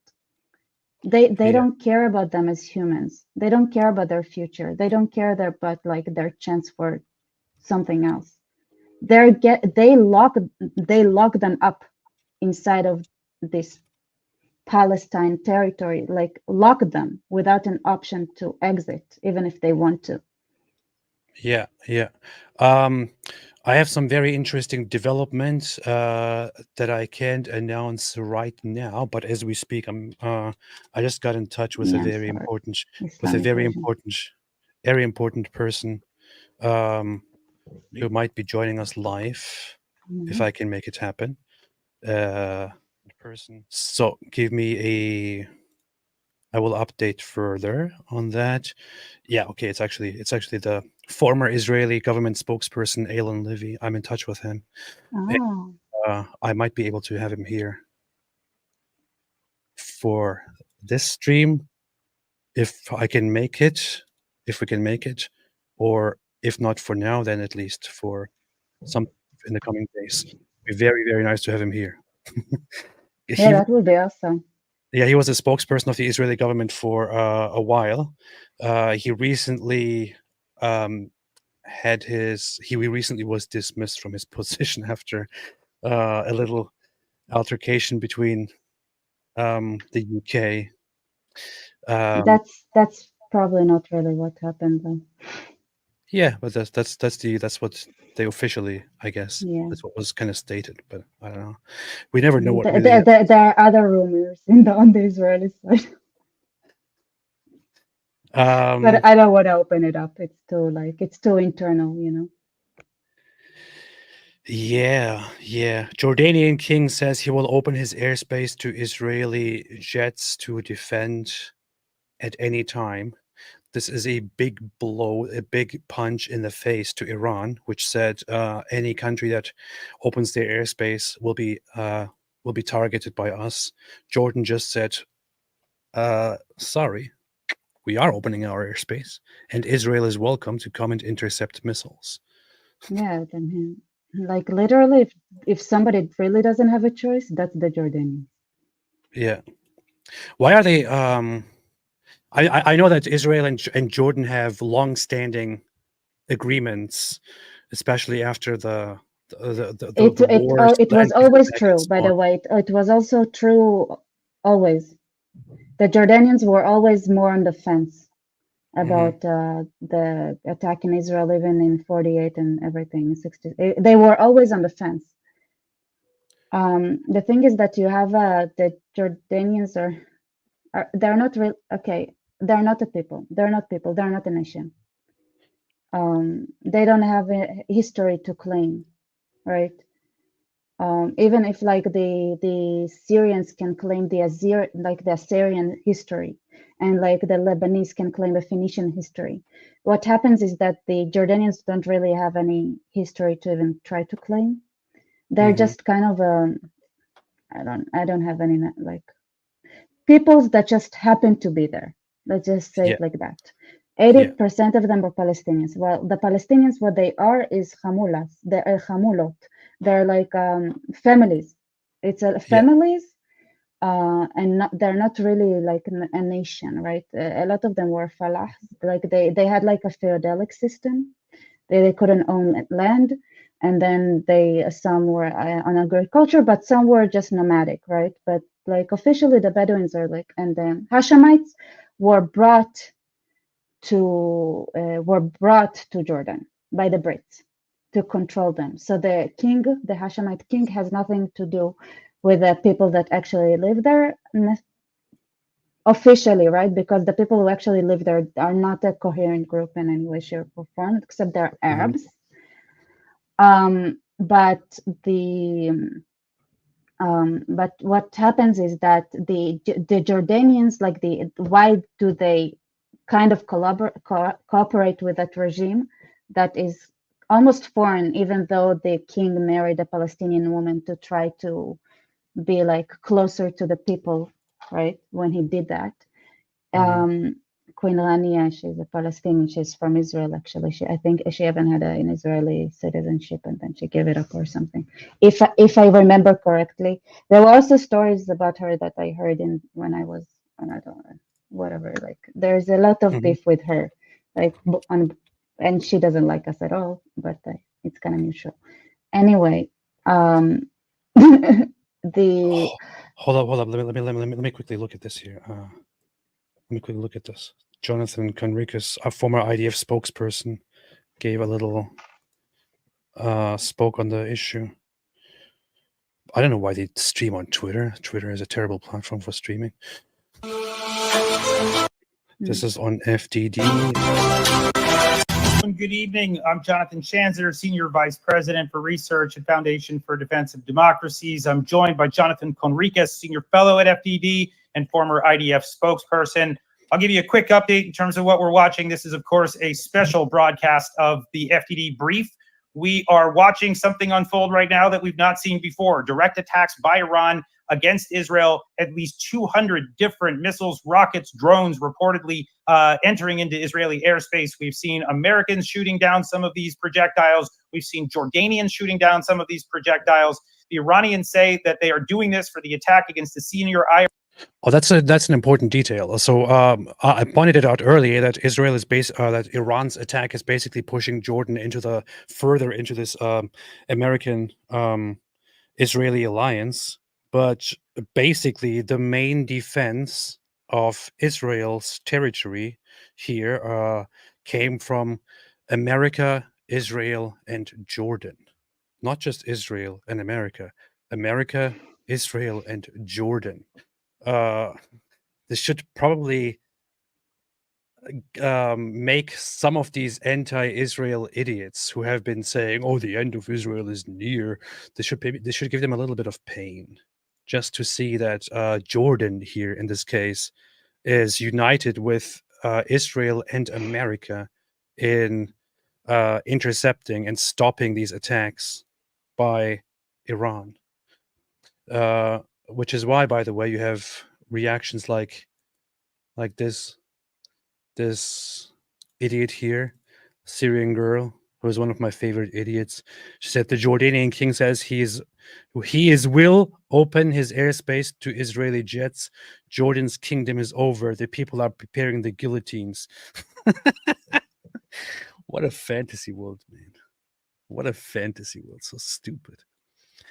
IRGC commander that was killed allegedly by the Israelis last week. I think we know it wasn't allegedly. They're saying that right now they can do this pursuant to international law. And they're saying that once this is done, and they've said this to the UN, they're saying that they will consider this matter closed. What the Israelis think is another matter entirely. I believe that the Israelis are preparing a large counter strike. This is the first time we've seen anything like this from the Iranians in decades of different attacks against Israel over the years. For those who've been watching, the Iranians have been sponsoring Hamas, Hezbollah, the Houthis, Shiite militias in Iraq and Syria, and they have been attacking Israel over and over again. Israel has responded to them, but never to the regime itself in Iran. There have been attacks, of course, in the gray zone, in cyberspace, things that have been unattributed to the Israelis. I think this one may be different. From what we understand, Rebecca, how do you feel about Israel possibly doing a very serious strike against Iran and that leading to war? What do you think? Thus far, every time Israel did something like that, it just had the opposite effect, to be honest. Not war. I mean, Israel attacked both the nuclear facilities in Iraq and in Syria. By the way, in an area that later fell into ISIS hands. And the Syrians, it went really under the radar. The Israelis only noticed that they are very, very close to having nuclear weapons, really last moment. It's funny. And in both cases, Israel did that without the U.S. knowing and with the U.S. objecting. And in both cases, it ended up being the absolutely like the best thing that you could have done. Yeah. I don't know. Yeah, Iran, if they're smart at all, this should probably be. They will probably stop after this and not do anything else. It'll be extremely stupid to continue escalating. By the way, Israeli rocket alert just announced. Hey, hang on. Hey, What? AP. What? Israel is going to retaliate. Yes. So how can Iran just do nothing? You know what I mean? I mean, Like, they like can. right now they can do nothing. Israel's going to retaliate. How does Iran then do nothing without looking like total punks? It's like they have to keep going now. You shouldn't have launched the strike, because you know what the strike leads to. You do that, and then you say, okay, we're done now, and then they're gonna respond, but then you have to respond to that. Now you're in a cycle. Now you're in a cycle where you can't hope to win. And the longer you stay in that cycle, you already got Jordan siding with Israel. It wouldn't take much for Saudi Arabia to side with Israel against Iran. Saudi Arabia has been collaborating with us for so many That's what I years. mean. Like officially, like, nope, it's we've got our big alliance here, and we're all going to attack Israel. So apparently, all going to attack Iran. One of the rockets fired by Iran is landing at the border to Lebanon and almost landing in Lebanese territory. This is so stupid. This is what you're dealing with. This is Iran. This is the power that wants to teach Israel a lesson, and has so far hit Jordanian civilians. Almost killed a Bedouin child inside Israel, and is firing into Lebanon, into Hezbollah-held territory. This is what we're dealing with. This is the incompetent, the stupid, the ridiculous, dumb Listen, Iran that you're dealing with. Yom Kippur War is still celebrated in Egypt as a big victory war. The Yom Kippur War. Yeah.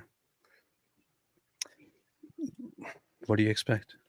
Yeah, it's what the king says. It's true. That's what's true. Yes. Well, Adi like Wasserman King said. Gonna say, like. Yeah.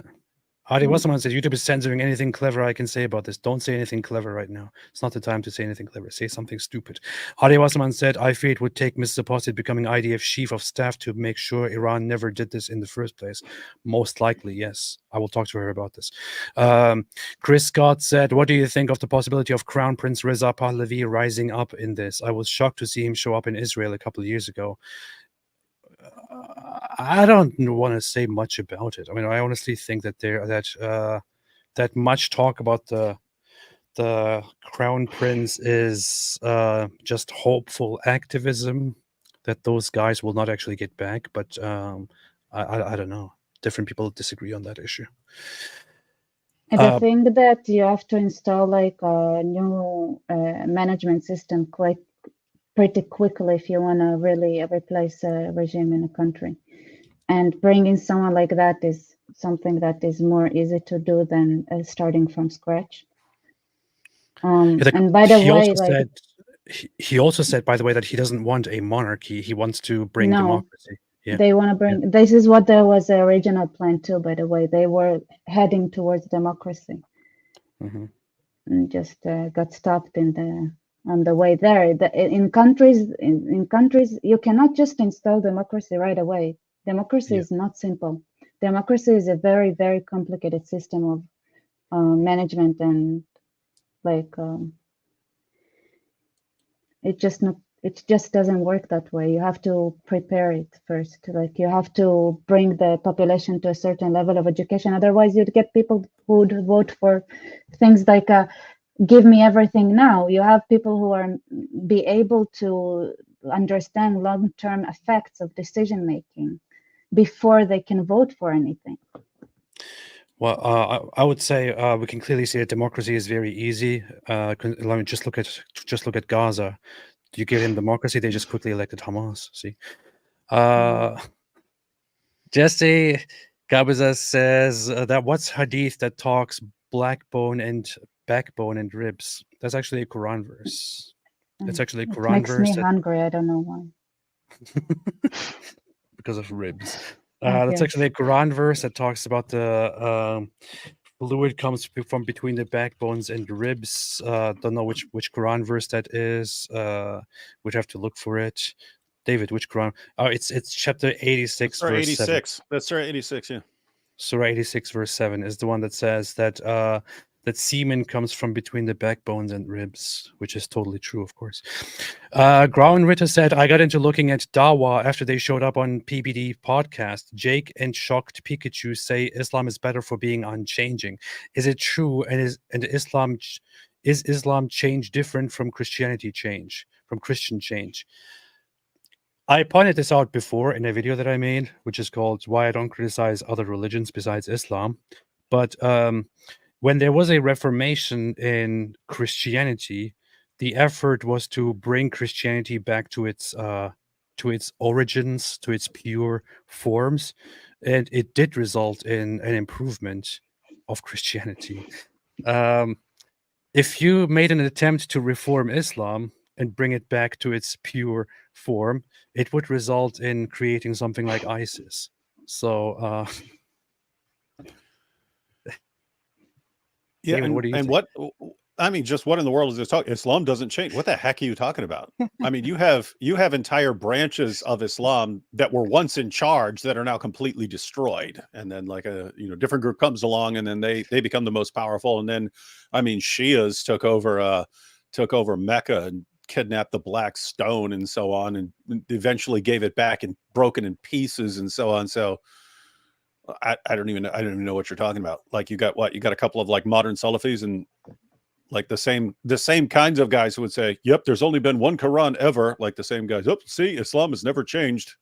What the heck are you talking about? It's like delusional fantasy land. Yes. Alhamdulillah. You know what doesn't change? War. Things that don't exist.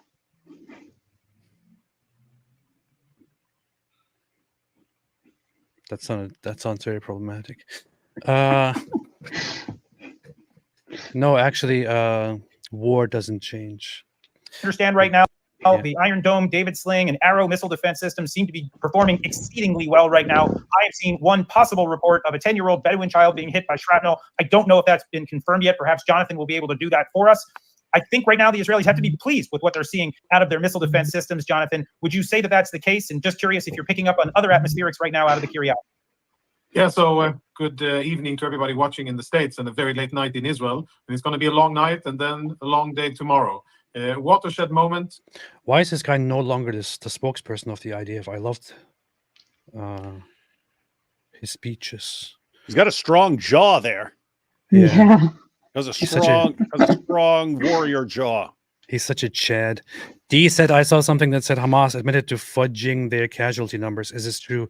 What is actually... So the Gaza Health Ministry announced that for all the casualties that they reported, for all the fatalities that they reported, up to 12,000 are for 12,000 of them, they don't have proper information on the details. So lots of people then said, oh, so they're not sure if those people are actually dead. That's not entirely true.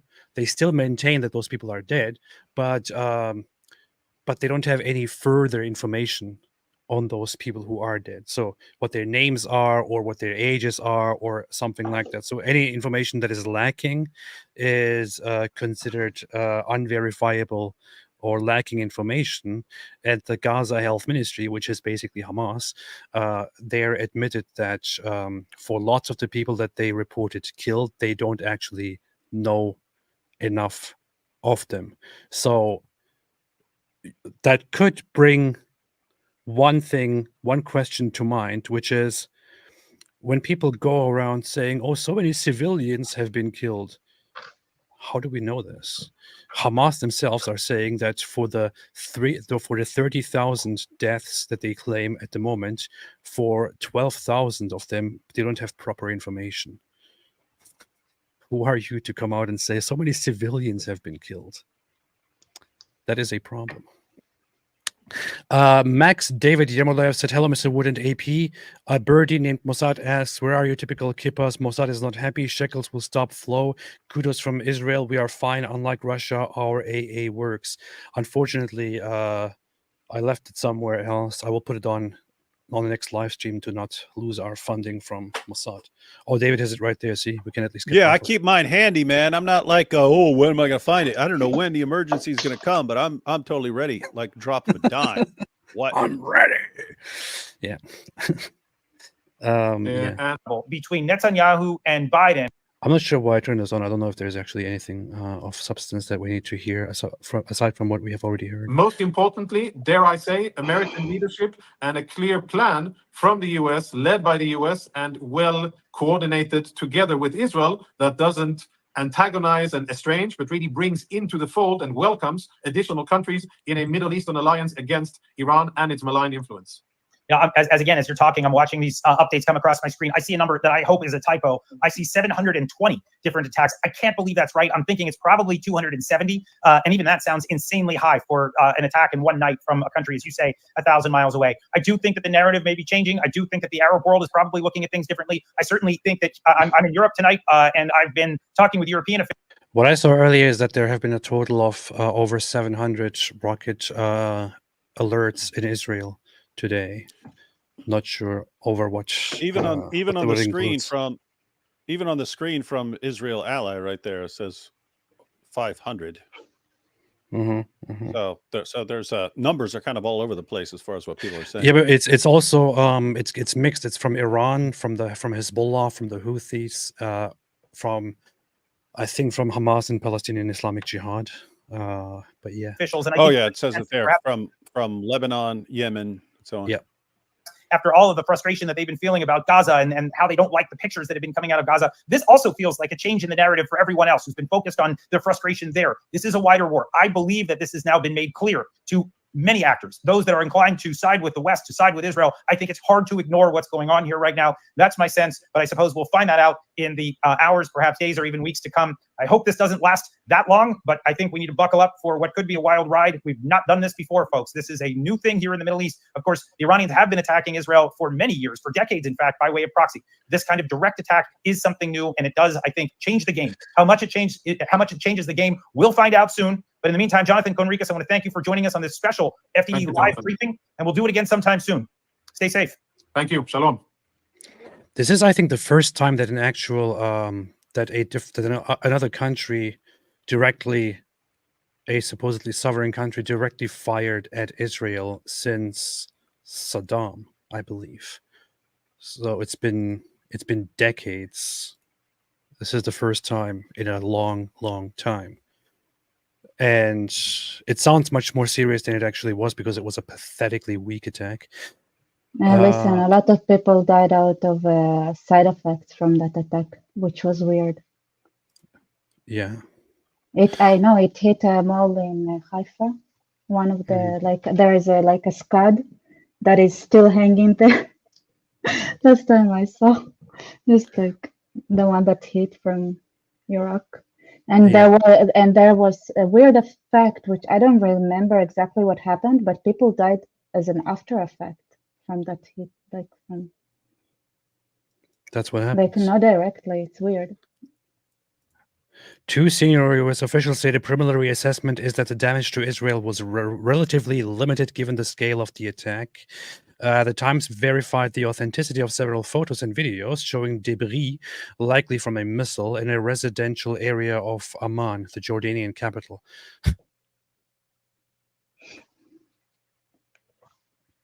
This is so stupid. Yeah, debris from a missile fired from Iran is right here in Amman, in the capital of Jordan. What a fantastic attack, Iran. Great job. Great job. Wow, this is how you will end the Zionist entity. This is the great promise of punishing and ending the Zionist entity that we have heard from Iran, from the Islamic regime of Iran for decades now. What a joke, man. What You a guys, absolute if you had any idea how it feels like behind this stage, then Does it feel you good? wouldn't be. It feels very different from how you guys see it.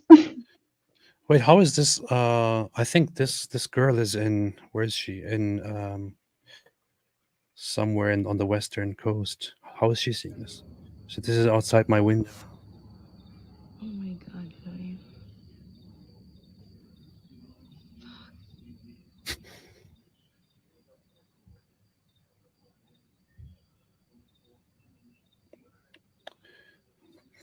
That's interceptions. Yeah, but it looks like there are no further reports aside from Israel just announcing more rockets and other things approaching here and there and being intercepted. Iran has made a pathetic attempt. Some people actually did say that that this might have just been Iran's attempt to save face or to make a statement, and that Iran may have intended not to cause much damage, but they just wanted to look like it's a lot like they are making a strong move, but they also don't want to really escalate because they know they would be in trouble. This is one speculation, but in any case, it was just an incredibly stupid It's also decision. a way to gather intelligence. To be That's honest. true. That's true. That's how you can see like the weak points by this attack. It might seem like, okay, is that they can gather a lot of information about those defense systems from those attacks, even if they're all intercepted. So they're like playing it safe at like, I don't necessarily think like, but like on long term, like, okay, maybe they could have also gathered information from that. But like they did that and ran to de-escalate, right away. They ran to the UN. So I think this part of it can be that they had an estimate, like an intelligence estimate, that they would able to launch something like that Israel would probably be able to intercept just enough, gather intelligence, and also like due to the way the world has been behaving, also be in a state where they can demand Israel not to respond, and then the world would support them, and then they would have this intelligence gathering, and then no real retaliation or response, and then be ready to try something in a different time where they feel like they gathered enough data to launch it in a way that would really do have a more impact. Well, one thing is for sure that they can now see that they can definitely hit the desert here in Negev.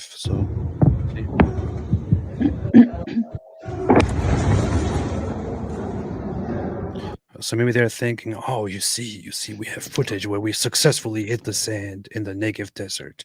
This is where we should conduct our next strike. Man, that's so stupid. How do you feel about this? Does it make you sad, Rebecca, to see this, to see them hitting the sand here? I'll tell you That's the only thing Iran will conquer is sand. is that there are a lot of unregistered like Bedouins that live by just moving around, and they happen to live in those places where that they don't even get alerts because they just move around, and then it's like unofficial settlements, and they get hurt from those. Mm-hmm. That is very, very dumb. Very stupid. Obey said, hey, this is David. Obey said, sad part is Iran's incompetence will only fuel anti-Israel rhetoric. It will make Iran look weak and oppressed. Yeah, inshallah. MP, Russia, Iran, Hamas, North Korea working together. Plus Trump said not to support NATO and war in Ukraine. Coincidence when it comes to timing. What's next? I don't know. Trump actually earlier made a post on that platform which only 80-year-old people use, which is his platform called Truth Social. There he said Israel is under attack. This would have never happened if I was president, or something like that. The usual thing. He's I don't know. He's trying to say when he comes back, he will make sure that nobody can attack Israel anymore. So, yeah. Taurun Touch, good job as Freud, AP. If therapy and medieval Middle East, then no death cults. Anyway, your least favorite thin about Mojab, and who worse, Mojab or Ragan? My least favorite thing about Mojab is that that he doesn't take his shirt off more often. Yeah, that's all I can say about it. Ari Osaman, Alan needs a hug right now. He probably does.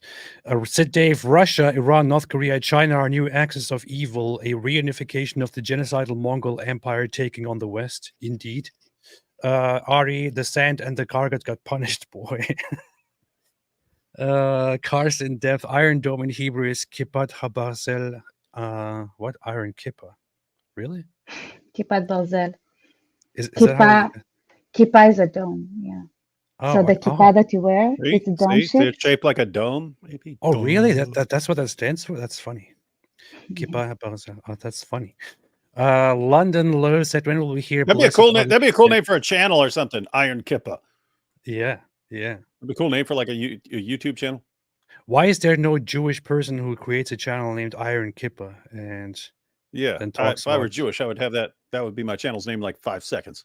I just want to convert to Judaism right now just to do that, just to create a channel named Iron Kippa. Harry Perkins said, Allah-guided missiles, AGU, are not effective. This is very offensive and Islamophobic and very disrespectful to Allah. I would consider deleting this. Ari Yeah, just imagine Allah tunes in. Yeah. Starts watching this show and hear how we're talking about him. Imagine how he would feel making Imagine fun of how his Allah rockets. would feel. Yeah. How Allah would feel if he just tuned in and heard this. He would be this in something. Yeah. Apostate Aladdin should come here and issue a warning, a trigger warning for Allah. Lord Stannis waiting for Syrian girl Hakikachu, etc., to claim the IDF hacked some of the drones and diverted them to Palestinian areas to do genocide.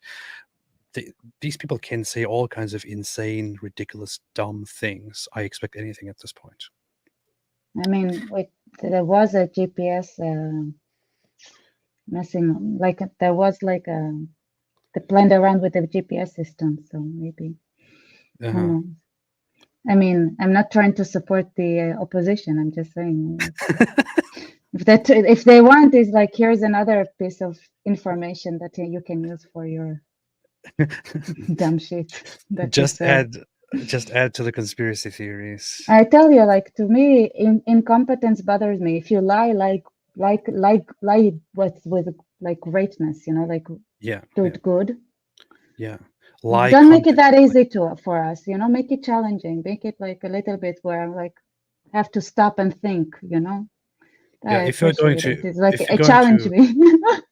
If you're going to do a job, do a good job. If you're going to lie, make a good lie. If you're going to murder people, murder properly. If you're Lord Stannis. No, actually, at that part they excel. They don't need to do better. Just to suck at that part. It's where they are way better than us. Like way better. Like cannot compare. That's true. That's true. Revko said the prophet said there will come a time when a grain of sand said Muslim. There's a Jew somewhere in the desert. Drone him. Alvi Genuth said AP, peace be upon him, is based. Yeah, I try to be based. John, is that why other Islamic countries will not attack Israel? Because they don't want to damage the Dome on the Rock and Al-Aqsa. It's also because they probably are aware that they will be doing a very terrible job if they actually tried something. They don't want But They know they'll be humiliated. pretend than everyone else. I don't know why Iran is trying to act tough here. Jack says, what if the Dome gets hit? We're going to lose his cheese. nothing. They're gonna blame the Jews and party. That's true. I really believe like they'd see it as a blessing. They'd be like, the Jews, they could have protected it and they didn't. They did it on purpose. Look how their system defended all their people, but they didn't want to defend our kippah. So You know, you're right about one thing, which is even if you had a live broadcast which filmed a missile from its launching point until it impacts and hits the dome of the rock, it would be, the people would say, this is Israel did this on purpose. Israel let this happen. This is all the fault of the Zionists. Therefore, we have to destroy Israel. Yep. That would be the result of it. Mhm. That is true. Tarun Taj said, David Witz rationally argues against Islam. Lives with AP outright makes fun of Islam. Why? Anyway, bring in Sham Sharma and Hanani Naftali. That's because David is only I here. make fun of Islam in videos too, and I rationally argue against Islam during lives. So I do it all. I'm the same. I never heard you make fun of Islam in videos. Ordro says Israel defends Al-Aqsa. Islamic Republic fires rockets at it. Alhamdulillah. Yeah, just because Iran is trying to bring the Mahdi, but they're not going to get the Mahdi. Ari Wasaban said Bibi is stronger than Alan, except for Dershowitz. Most wimps are named Alan. Sankey, I heard AP is still a silly atheist because he's afraid of being in a pool with David Wood holding him underwater to be baptized. Please reassure him it'll be MW instead. Oh yeah, I got a picture of Nabil when he's like under. Looks like I'm drowning him. I usually don't even post that one. Post the one where he's really? like standing up. He's got his arms in the air. Yeah. Did you drown him? No, but I mean, I don't know. But if I was, and when I'm baptizing someone, I don't want like any like a foot being up above the water or anything like that. So I like push them down like 4 feet or something. Oh yeah, yeah. And yes, White Lily said my 10-year-old daughter said Rebecca is beautiful. Oh look, you have a Aw. fan here. Yeah. Hello. Jack said evil must be mocked. I agree, depending on how you define evil. Stefan Milojevic said died of curiosity, Rebecca. Yeah, Yes. it happens to soldiers. I don't want to laugh. No, Go because it's Daddy- messed up. That also, I mean, that's a story in like Vietnam War and stuff like that. You look up out of the you hear something, you look up out of the hole, and you get shot Yeah, by a a sniper. curiosity kills you. It's true. Yeah. Dor Daniel said they escape Sharia law to support Sharia law. That's what they do. That's what they always do. Urinating they upon do. one another. That's what they do. Aisha's goat said Muslims equals Islamic State. Now this is very Islamophobic. Delete this comment now. Thank you. Frank B. Toronto is the ass crack of Canada. That's very Canadophobic. Please delete this now. Philip Daniel said the PLO was funded by Nazi banker Francois Gnoud. Was it really? I don't know. I mean, no, the whole Islamist left alliance started in the 70s. It's been there for a long time. They have decided that they are fighting for the same goals. They had a meeting with Yasser Arafat, the Chancellor of Germany, I think Chancellor of Austria, which was a Jew, but he hated Jews. he said that he denounces Judaism, and he would like say things about Jews, about how they a lot of. But yeah, so they wanted to clean up the names of Germany and Austria, so they've decided to cooperate with Yasser Arafat to do that by declaring that the goals of the left are the same goals that the of the Palestinian people, and that way you can win by demonizing the Jews and then reclaiming the glory of those Yeah. countries. It's awful, but it's true. It is. If you say so, it must be true. I mean, there are photos and everything. It's documented. اینه. Yeah. Hey, look at this. Look at I this. think it was Yasser Arafat. How old is this dude? Look at this. This dummy. You have Americans saying, "I stand with Iran," and here is the supreme leader of Iran. Look at it. این مسئله آمریکا و ایران اینی که شما میگید مرگ بر آمریکا، این یه شعار نیست صرفاً، این یک خط مشیه. علتش هم همین است که گفتم. آمریکایی ها سالهای متمادی از سالهای میانی دهه 20 به آخر دهه 50 30 سال در ایران هر کار توانستن علیه ملت ایران کردن. This is such nonsense, by the way. America was pretty much supportive of Iran, did meddle in elections, to be honest, and did cause Iran did regime what change. America did what they tried to do. They've been trying to do in Israel for at least from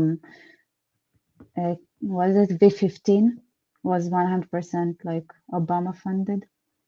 Uh-huh. It's like where they put like a government that is more comfortable for them to control. It really backfired in Iran. Yeah. Hey, no conspiracy theories against Obama here. We are big Obama fans. No, on this channel. it's what? Oh, Yeah. oh my God. On this channel, we are very huge Obama fans. So, But no like no what disrespect happened against in Obama. Iran, it's like it's open source. Everything is you can read about it. It's not. Yeah, I'm just messing with you, Rebecca. Saiki said, I heard APs. I already read this, man. What's wrong with you?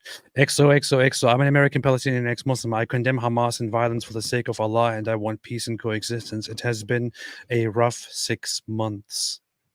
I agree with you entirely, and I support you. Zayn gifted 5 memberships to expand the cult. Thank you so much. Thank you very, very much. هر جور توانستن ضربه زدن، از لحاظ مالی، از لحاظ اقتصادی، از لحاظ سیاسی، از لحاظ علمی، از لحاظ اخلاقی. اگر حمایت آمریکا نبود، اگر پشتیبانی‌های رژیم صهیونیستی، If it weren't for America, the Zionist regime would have been destroyed in the first week. This is also one of the bad things that America did, according to the supreme leader here. He says, Israel exists today because of America. That's why America must be destroyed. Death to America. How could they do something so evil and help Israel exist? This is America didn't help the Zionist regime when Israel was founded. They didn't do it until the 67 and especially in the 70s, because at 70, Syria tried to invade Jordan and annex it, and Israel also helped maintain Jordanian independence from Syria. And this is also something that brought the Americans and the Israeli cooperation, by the way. Yeah. America did one thing, which is America was the first to recognize, the first global power to recognize Israel when Israel declared independence in 1948. However, America did maintain an arms embargo against Israel and the Arab sides during the War of 1948. They did apparently behind the scenes encourage the UK and others to help Israel by any means possible, but officially they maintained. officially they UK maintained didn't. an arms embargo. Officially, they maintained an arms embargo and said we will not The become part of this USSR con-" gave Israel the arms to Yeah, fight, yeah, not yeah, the West. yeah, The yeah, UK when they the Brits when they left with the mandate, they took everything with them, all the gear. yeah. Alhamdulillah. در So somebody asked, "What's the symbol on that flag?" The symbol is actually a very weird way of putting the name of Allah on a flag, but this is actually this just says Allah here in a very weird Yeah. way. Allah's like writing my name all weird. I'll show you. That's why Allah is guys not are helping loose. Iran. That's why Allah is not helping. That's why Allah is punishing Iran, because Iran put Allah's name in such a weird way on this flag. That's why. Hey, can you imagine when these guys when these Iranian dudes inevitably get crushed and they have to figure out why? They're going to be like, because our women refuse to wear hijabs now. This is why we're losing. See, we have to punish them.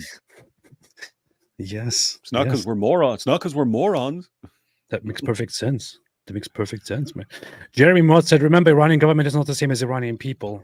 That is true. Oh, we know that. We know there are tons of Iranian people that the Iranian government is going after. Yeah. So yeah, definitely a distinction there. Yeah, yeah, yeah.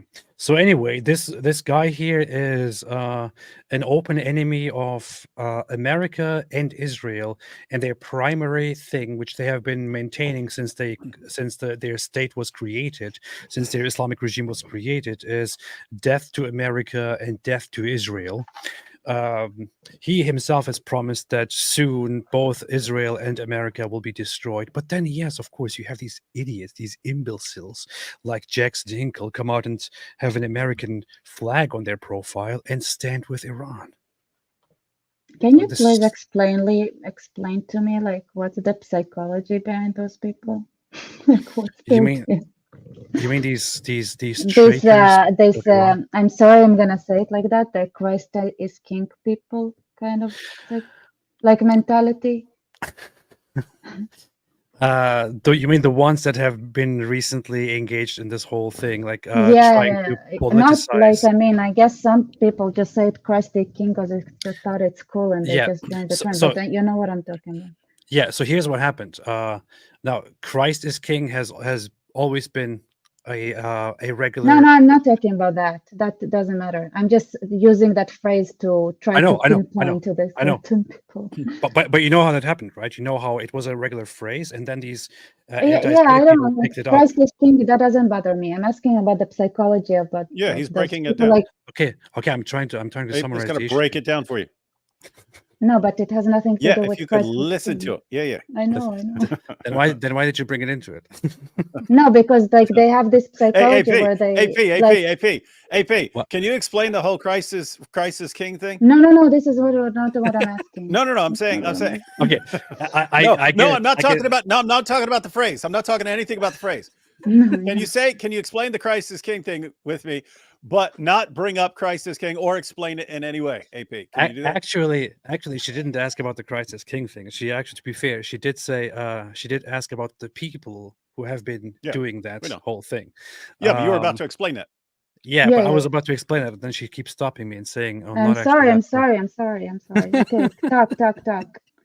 It just. I'm sorry. I'm sorry. Yeah. Yeah. Good. I accept this time. Okay. Yeah. Yeah. I'm waiting So for the explanation. Yeah. So you say, Rebecca. So you've got some neo-Nazis. So you're right. Any Christian at any point would have said Christ is king or something like that. But some neo-Nazis who actually want a white nationalist Christian state made up of only white Christians and so on, started this as their rallying cry. It's similar to the phrase Black Lives Matter, in that, I mean, if you say Black Lives Matter, you're gonna say, of course, Black Lives Matter. Of course. Well, yeah, yeah. I agree with that thing. But a group of Marxists took that as their slogan, so that when you criticize the group, they say, "Oh, you're against Black Lives Mattering." No, I'm But against, why would I'm white against your nationalists insane support ideas. So now you have neo-Nazis doing the same with Christ as king, And then when you object to them, they say, "What? We're just proclaiming Christ is king. What's going on here?" And then you have tons of Christians who don't know what's going on. They just hear there's an uproar over the phrase "Christ is king." Like, what? You can't tell us not to say Christ is king. Christ is king. They don't realize what's kind of going on. That it's neo-Nazis using this as like a shield. So hey, we're going out. We're just proclaiming Christ is king. Yeah, Okay, this I get. I just want to accept. I just want to address this super chat here by God Loves You. It says, "Down with Islam and down with is not real. Israel bombs and shoots up churches, not Palestine." I'm sorry, but you are incredibly uninformed. If this is really what you think, there is only one entity, only one single entity in the Middle East that actually protects Christians and actually protects Christianity, and that is Israel. Yes, you even have a state that is supposedly majority Christian, or until recently was, which is Lebanon. But Lebanon has no power to rule itself and to protect itself because it is being overrun and overruled by Iran and by Shia forces, by Hezbollah. Israel is the only entity, the only power, the only force in the Middle East that actually does something for the protection and the survival of Christians and Christianity in the Middle East.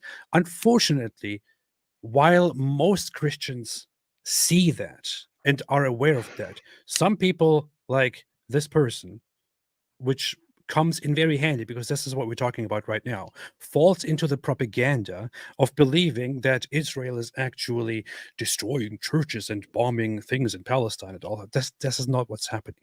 That's not what is happening. If you want to see how Christians are actually treated by Israel, look at Christians in Israel. Ask Christians in Israel. We just talked about it yesterday. 84% of Christians in Israel say they are satisfied with life. Go to any Muslim country and you will never find those numbers. Go to any Muslim country and you will see that Christians are suffering. The Muslim countries in the world are the ones where Christians are mistreated, treated like dirt, treated like second-class citizens. In Israel, they are being protected, because Israel is also the nation that protects other minorities that were facing destruction and extinction, including the Samaritans, the Druze, and other groups, where the Baha'i found peace, where different people found peace, where even Muslims found peace. In Israel, Muslims live better than in any Muslim country. So stop with this nonsense. This whole propaganda that you are regurgitating, taken from Palestinian terrorist organizations and groups, is just sickening. And I don't know, it makes me mad every single time. But this is basically what it is, Rebecca. You have some people trying to hijack these public talking points and trying to rile people against Israel and against Jews. The whole Christ is King discussion, for example, it started because of Candace Owens. Candace Owens tried to claim that she was called anti-Semitic for saying Christ is king, but nobody ever actually called her anti-Semitic for that. But she tried to twist things in such a way that she tried to appeal to Christians and turn them anti-Zionist or anti-Israel or anti-Semitic. So there are some of these elements that try to rile up people of different backgrounds, including Christians, for example, that try to rile up Christians against Jews or Christians against Israel. But these are minority figures that unfortunately right now, because of the war, are having some impact and having some recognition, but that's all they are. They are clowns, they are weaklings, they're trolls. That part I can understand. I just don't understand, like, what kind of, like, why they're white supremacists then? Why do they support, like, well, they're retarded. Iran? What else do you think? They're retarded. Like, why would they support, even, you know what, Putin was attacking other Christians and cooperating with the Muslims to do that? That's true. Like, why would you do that? Like, what's the logic here? I understand, like okay, Christ is king, like Christians are the best. Okay, but be consistent, like then have Christians at the top of your mind. Why? It's because they don't really care about Christians. They just care about politics and their own goals. But here, Rebecca Farfour said, Rebecca, where's my homework? I know you have it. I never have homework. No, Farfour said the Jews stole his homework. Well, no. You bombed his house and ruined his homework. Did you ever see that? Did you ever watch us showing that? Do you know what we're talking about? The Farfour video where he learns to defend himself when he doesn't show up to school with his homework. He can blame the Jews for blowing up his house and saying he didn't have his homework. I'm going to show it to you in case you haven't seen it. You must have seen it. How can you not have seen it? Let's see. Where was that? Oh yeah, here. Let's see. Let's bring this up here.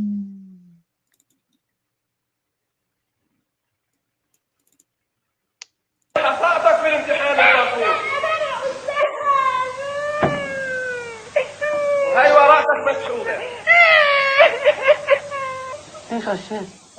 من عندي يا الله هذا لأنه اليهود هدموا دارنا هدموا دارنا اليهود دارنا غريب يسوي ولد بإذن الله تعالى This is the reference. This is from the Hamas Al-Aqsa TV, and this poor mouse Farfour couldn't do his homework because the Jews bombed his home, and then he couldn't do his homework. That's why he was caught cheating in class. So there you go, Rebecca. Now you know the truth. I see. Now you know what you did to poor Farfour. Yeah. Poor Why are you doing this? Farfour. Why are you doing this, Rebecca? Listen, I understand the child. You know how severely they get punished there at their schools? Like they get beaten to death if they do anything out of line. I understand them. Like I would blame people too if I would be like, if this punishment would have been so severe for not making homework when I forget it. Okay, you're bringing up a very important and very dark point here, which is that in Arab culture, including in the Palestinian territories, children are punished severely for messing up.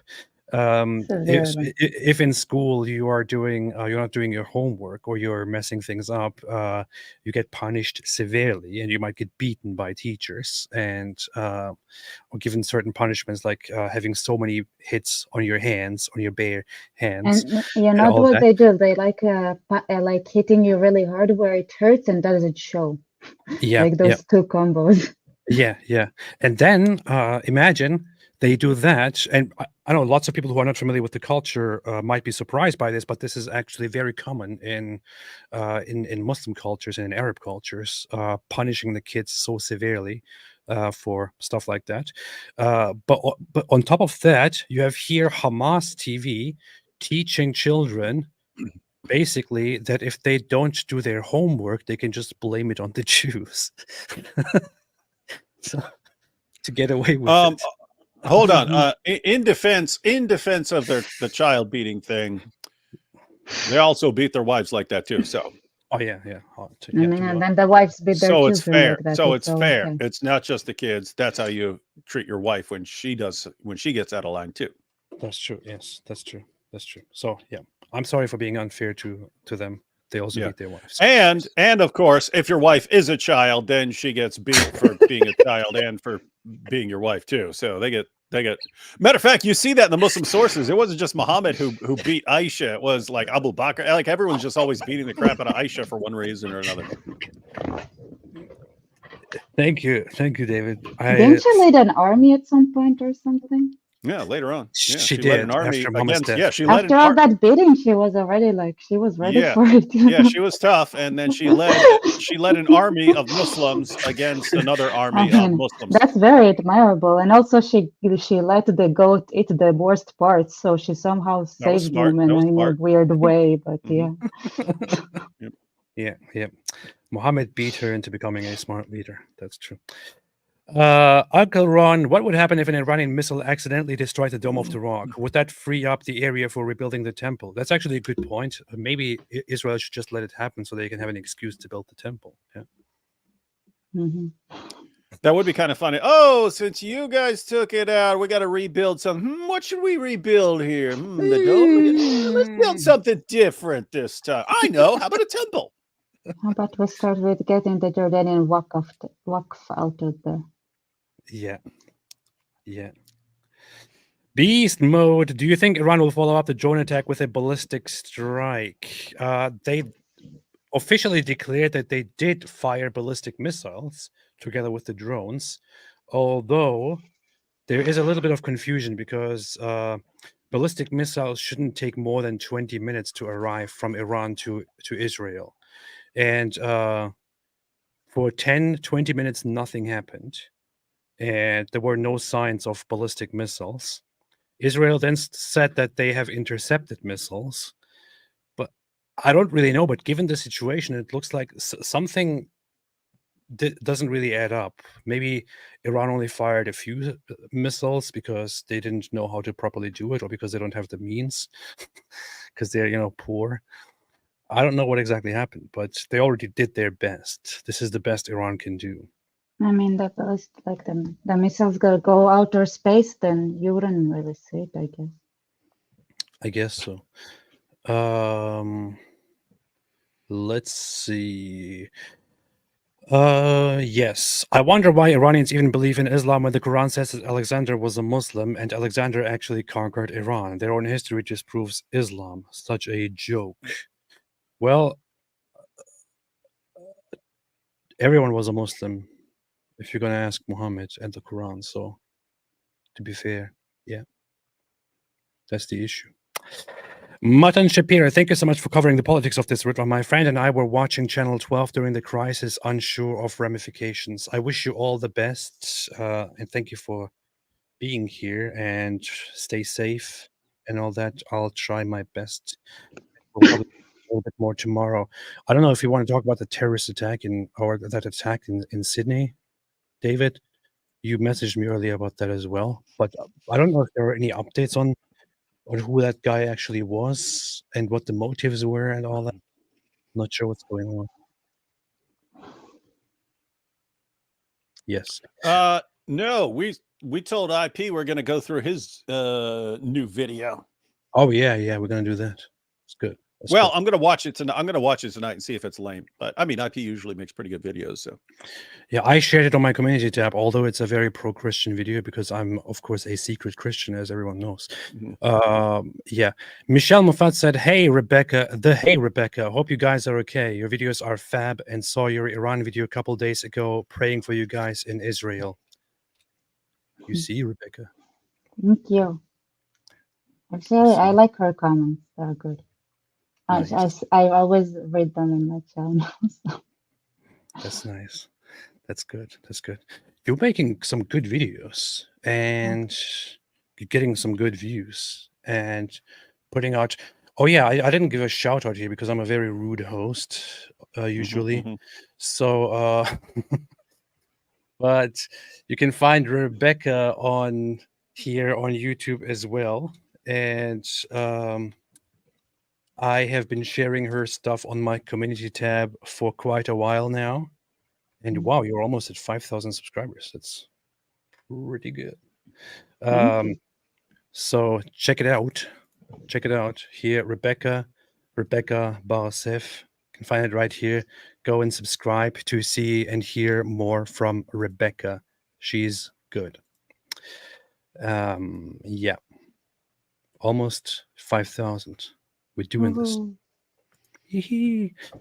Latina Valentina said, I had 100 when we met. Wait, how many did you have?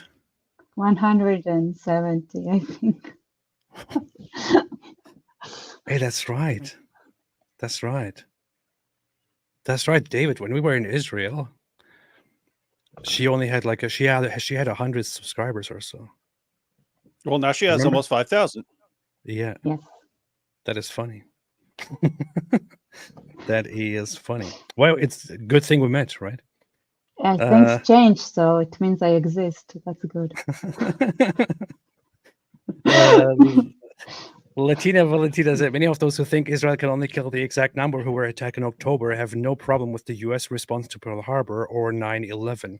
Well, people are stupid. Don't listen to those people. That's not how proportionality works. Israel, if one side kills 2,000 people, the other side can go and in return kill 200,000 people. There is nothing in written or unwritten law that says, no, that's wrong. You killed too many people. No, it's war. That's what happens. Lisa Trinkus became a member of the channel. Thank you so much and welcome to the club. I'm just going to read a bunch of super chats here. If anyone wants to leave, feel free to go. Don't feel like you have to say anything. Resilino said Islamic Republic is not Iran. Without Cyrus the Great, Israel would not have existed. Alhamdulillah. Probably would have, but yes. Aisha's Goat said cancer. Aisha 654 Muhammad cancer. True. Ari Wasserman said Rebecca Hu Akbar. See?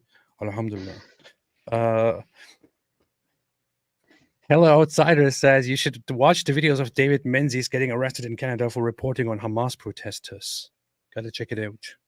We'll make a note. John West, if the red heifers are sacrificed by Iranian missiles, the end times begin. Book of Nicaea chapter. Trust me, bro. Yeah, imagine one of those rockets hit the red heifers. That would be funny. Oh, hey. Hey, AP. Yes, hey, AP, remember we were, so we did a live stream about the red heifers, but when we were reading the prophecy, yes, we noticed that it said the Messiah is going to bring the 10th red heifer. And so we were confused because these guys are bringing the 10th red heifer. And it's the passage that they're appealing to says the Messiah is going to bring it. Anyway, I got a message. Someone sent me an email. So Jewish guy sent me a message and he said, yeah, you caught it. He said, that's why most Orthodox Jews are not in favor of it. And he explained the reasoning to me. It's anyone who's involved in the sacrifice or preparing the water is already impure. They haven't been purified, so they can't make the stuff without making it impure. And therefore, the only one who could start the system up again would be someone who's pure, and so it would have to be the Messiah. So in order to get it off the ground, it's got to be the Messiah who brings it. I don't know if that's correct, but that's what someone messaged me, and it kind of made sense as far as like why most of the Orthodox Jews are not going for the red heifer thing. Alhamdulillah. Jews are just smartasses when they don't want to deal with something. There again, you have Rebecca just bashing Jews here. Remember when we were in Israel? Justification to doing something that doesn't make sense. Like, okay, we can find a reason not to do it because it's problematic. Rebecca is the most anti-Semitic person I've met in my entire life. I've never heard such anti-Semitic stuff except when I was around Rebecca in Israel. Yeah. Like we arrived in Israel the moment we met her until the moment we said bye. She's just bashing Jews all the time, 24/7. Let me tell you about the dumbest people in the world. Oh, what's she going to tell us about? Hey, it comes from love, not hate. That's the difference. It's loving bashing. It's different from hate bashing. Asa says Arab chant in 1918 from Turkey to Gaza, Palestine does not exist. Huh, that's good. It's pretty good. Somebody with a name that only Rebecca can read and nobody else here in the room. Efrat Cohen. Exactly that person says all those who support the two-state solution should see how the Arabs reacted today in Judea and Samaria and also in Jerusalem. Also yesterday, a 14-year-old Jewish boy who was just going out with the sheep's guts was murdered. Yep. Huh.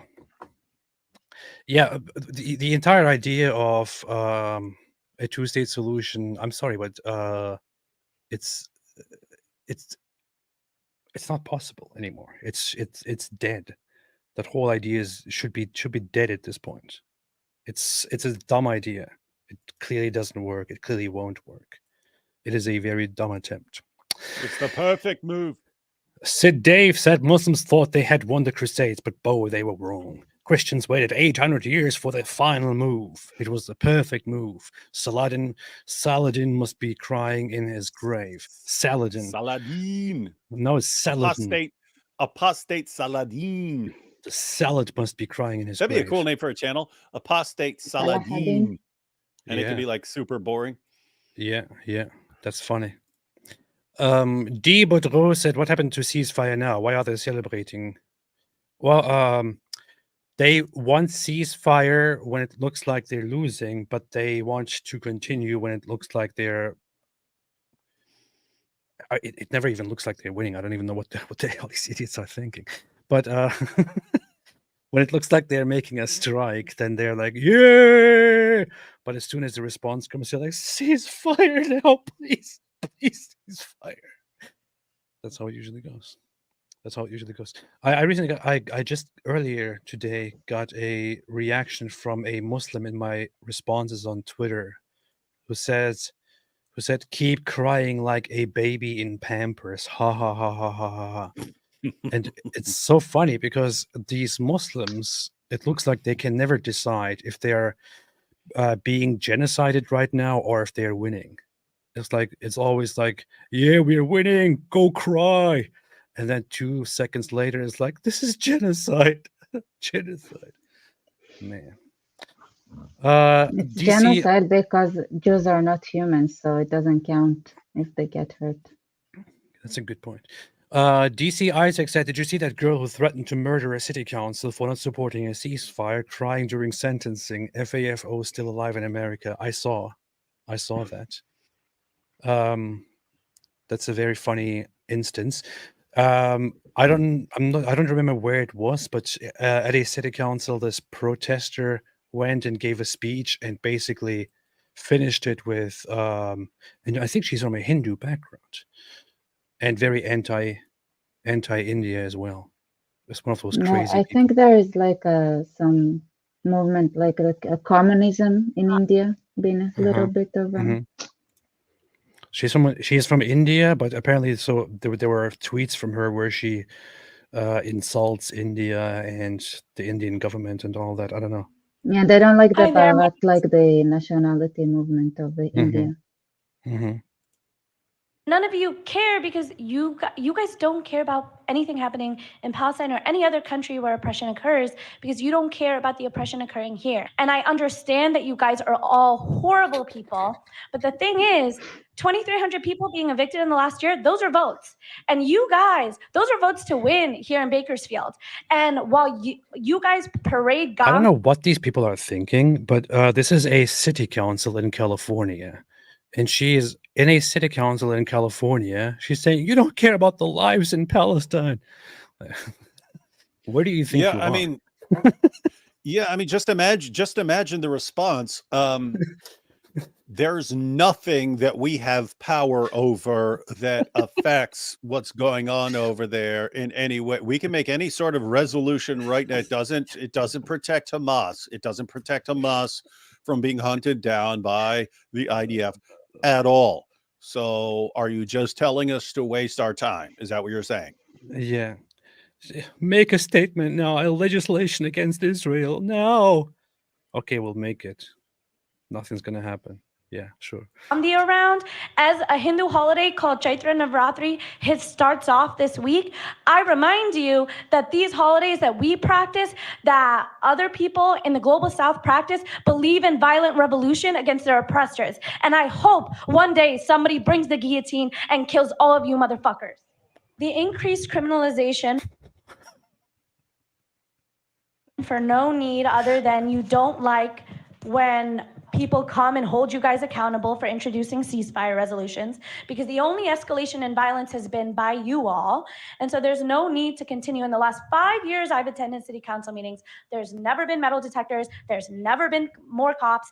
The only reason you're doing it is because people actually don't care if you guys don't like them, and they're actually resisting. So you want to criminalize them. So regardless of whether you elect people into office, they'll backstab you, they'll let you die. And for that reason, you guys want to criminalize us with metal detectors?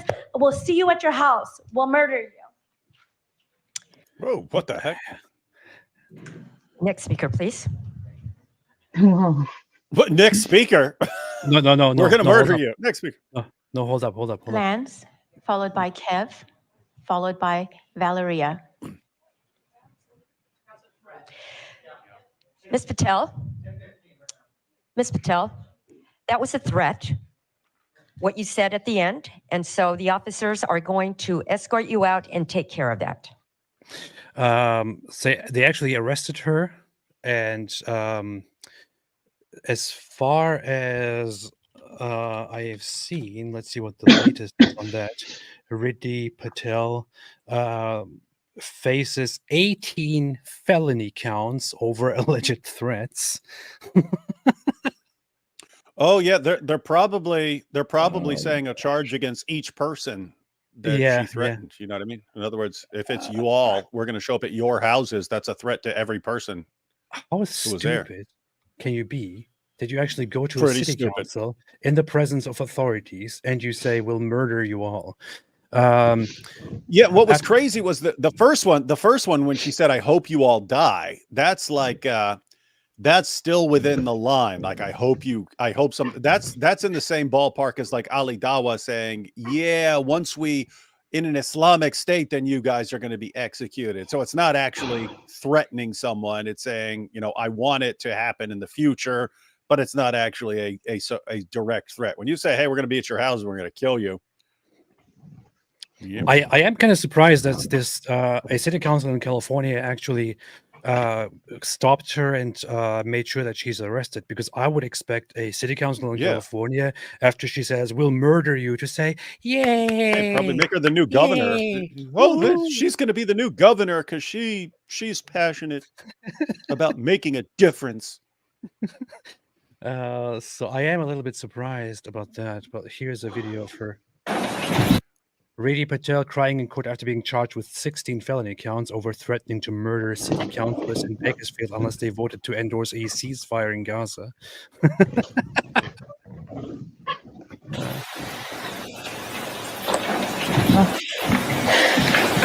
Aw, A deputy aw. defender entered Poor not girl guilty found out pleas she's to not allowed to 12.5 to 8 counts threaten of to murder a threatening bunch of people. public official and 10 counts of making terroristic threats. She's due back in That is, I don't even know what to say, man. She'll take a plea bargain to lesser charges, and they'll offer that. Among her comments, Patel said the council members were such horrible human beings that Jesus probably would have killed you himself.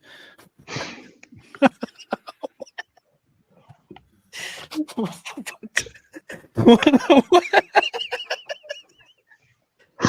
wrong? What's wrong? Some things are so good you cannot make them up. Oh my god, this is so ridiculous. Anyway, so yeah, that's that. I wonder if she has a mental illness or something. I don't know. That could be. In that case, she would probably get her charges reduced anyway. So Jesus would have killed you himself.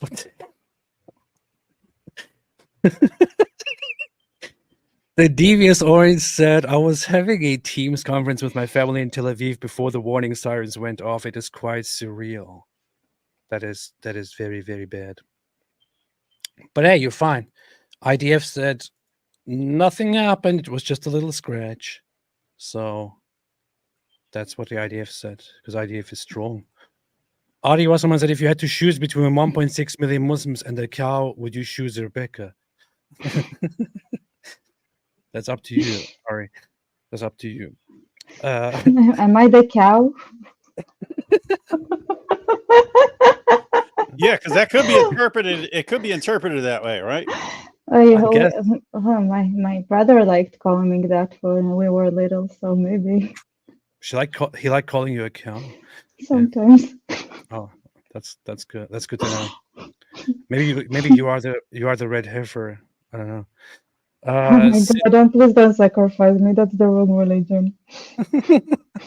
Sid Dave said, does anyone remember the last time a Muslim army chanting Allahu Akbar beat a non-Muslim army? Pulp Fiction games, their Allah are good for nothing. I was playing online Call of Duty once where I saw that happen. So, yeah, don't rush to conclusions here. Michelle B said, hi, guys, and Rebecca. Why is Rebecca not included in guys? Glad you gentlemen traveled to Israel before Iran launched their attack. Thank you for having Rebecca on your shows. I enjoy watching her videos. She provides great insights. It's good. That's good. Happy to hear that. Thank you. Beatrice says, it looks like there are many Brazilians on the chat today. Can you ask Brazilians online to type hi? Brazilians are very pretty people. I love Brazilians. Oh, you have been all over South America, haven't I you? have. Yeah. Did you go to Brazil? I have been, yeah. Oh my God. I don't want to talk about it. It will make me cry. I need to go back. Don't start I crying. love Brazil so much. Oh my God. The music. Whoa, They hey, will play live hey, everywhere. they're holding that chick on it's $1 million bail. So she's not going anywhere unless she comes up with $1 million. But I looked up the charges: 8 counts of threatening state officials. So that's eight counts. So there are 8 of them, and then 10 counts of threatening with intent to terrorize. So that's a terror charge. Wow. How much do 10 you have counts to of 10 counts of terrorist threats and 8 counts of threatening state officials. How much money 18 do you have to put being down held on for $1 million bail? I know. 100,000. That's it. Is that how it works? Like 10%? Well, I mean, a bail. Yeah, you can either put the entire $1 million up, and then once you show up to court, then you get that back. But normally people don't have enough to put it up themselves. So you go to a bail bondsman, you give them 10%. They put up the money for you, and then when you show up, then they keep that. Then they get their money back, and they keep the 10%. So that's how they make their money. Based. Been there, done that. That's a pretty messed up business. But yes. How do you feel about Michael Jordan, MVP of this conflict in my point of view? Then He is. He's the best. He's the GOAT. No, how do you feel about Jordan, MVP of this conflict in my personal view, in my point of view, them wanting better for their morals and values standing against Iran? Thoughts on Turkey? They seem too quiet. Turkey There is is nothing to do with the morals here. yeah, it's just all self-interest. They that's what I was saying last time. They are built up of hamulas. They'd all kill each other if they don't have a government. So this is what they're really afraid of. Like the moment they use governance, it's all hell will break loose, and their all GDP is foreign aid from the US and other countries, and then they are completely dependent on Israel for energy and water. Yes. Thank you for expanding on what I basically said when I meant self-interest. I'm sorry. I mean, No, it's not. No, you made a good point. I made a very I put it very mildly and didn't explain it very well. I'm sorry.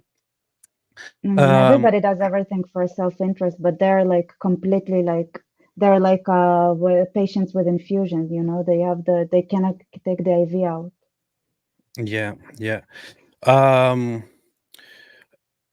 Miss Apostate, my wife, said, "How can Rebecca's sound be improved? It sounds muddy." Yeah, Rebecca, your audio sounds a little bit muddy. What's happening? What's wrong with you? I don't know. Well, you don't sound like that on other live streams. Why is it only on my live stream that you sound like this? Because it's 6 a.m. I am muddy. I'm basically a puddle myself. No, that's a mic issue. If you need a mic, let us know. We'll send you a dope mic.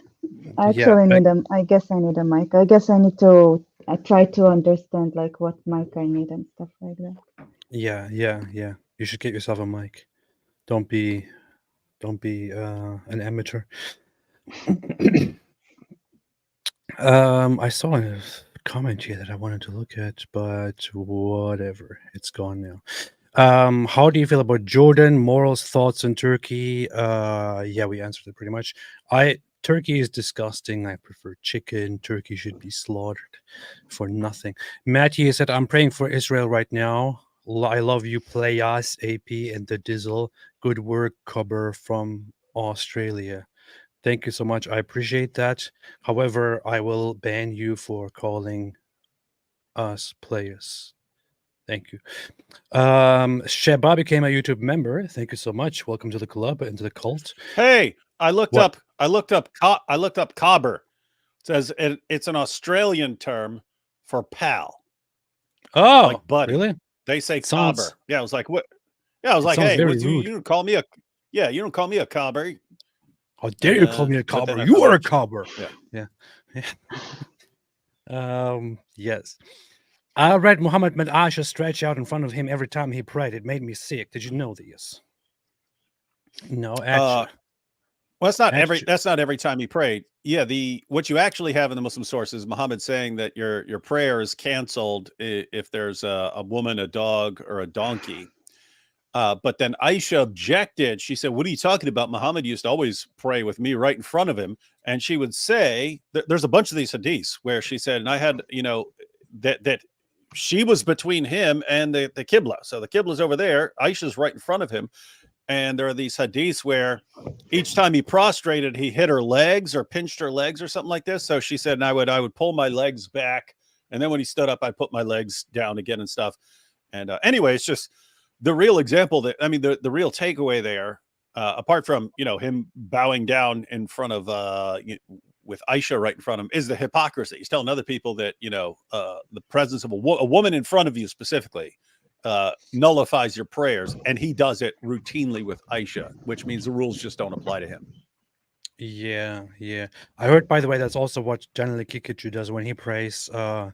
He finds a little girl and puts the little girl in front of him when he prays. Little girl, I just have to imitate Muhammad. He's my moral example. Come here, Yeah. get in front of me while I bow down. Yeah, but that's only what I heard. Can't confirm it. Here, a person with a name that only Efrat Rebecca Cohen. can read. Who? What? Efrat Cohen. Efrat Cohen says, the fact that of all the attacks on Israel, only one hurt probably proves to Muslims that the God of Israel protects them and is stronger than Allah. No. This proves that Allah is on the side of the Muslims, because Allah is now sending a message to Israel, to the Jews, and saying, hey, look, this was only the first warning. Next time it will be much worse. That's what's actually happening here. Allah is testing their belief. Yes, alhamdulillah. That's what always happens. Michelle G said, how do you think the American government will influence Israel's response? Praying for all involved. I think that, especially with Biden at the moment, I hope that America is just quiet about what Israel does next, because they're not really helping at the moment. The Biden government. And I hope they don't influence it at all. I hope they just leave it alone. If it wasn't for inner politics, I think they would have started with Iran by now. Like, seriously. That's a bit much. I mean, but wait, breaking: Biden announces he will convene G7 leaders tomorrow to coordinate a united diplomatic response to Iran's brazen attack. Let's see what happens there. That's interesting. Muslims shouldn't have to fire missiles. If Allah exists, wouldn't a dua Friday khutbah make Israel disappear by Saturday? One full day for Allah. Yeah, first the Saturday people, then the Sunday people. That's what they should be doing, but no faith in Allah, unfortunately. Ayatollah Khamenei said, anyone know a relocation guy like at the end of Breaking Bad asking for a friend? This is Ayatollah Khamenei. Yeah. Yes. Okay, I need to go. Sunrise. I need to go, but there's still like 50,000 too. super chats here. I don't know what to do with the situation. You could do them. You could do them like super rapid fire, or you could just tell people you got to go. Yeah. So Dave, Rebecca, what do Jewish people believe about the Islamic claim that Abraham traveled to Mecca and to start Hajj? Why don't Jewish people actively refute this? I can answer for Rebecca. Okay, it's I because can Jewish people say don't that. care. Just don't give up. Jews don't care. That is an interesting feature, and it's because like you've got Christianity, Islam, and atheism are the main ideologies that actually like go out trying to convince the world. No, we're right on this one, and people have to agree with us and so on. And so when there's a criticism, there's a tendency to try to respond to it. But it seems like because Jews don't really proselytize, that they just don't care because, like, I don't care if you hate it. I don't care if you hate it. We're not trying to win you. We're not trying to win you to our side. So shut up. Don't care. There lots of instances of Jewish scholars being asked about certain things and others claim, and their response is basically, like this is it doesn't make sense, but it's also not something that we really have to concern ourselves with. We don't care. So and I get I think it also pisses people off. Yeah. Probably does. Die Riemen des Lederanus is an attempt to turn the leather straps of the anus into a German phrase, but did it kind of wrong. Says basically the Iranians show the entire world they like to peel avocados in the dark and what? Linshach kariot. Biting pillows. Oh, I see. That's good. That's cool. It's when you... Yeah. Thank you for demonstrating that.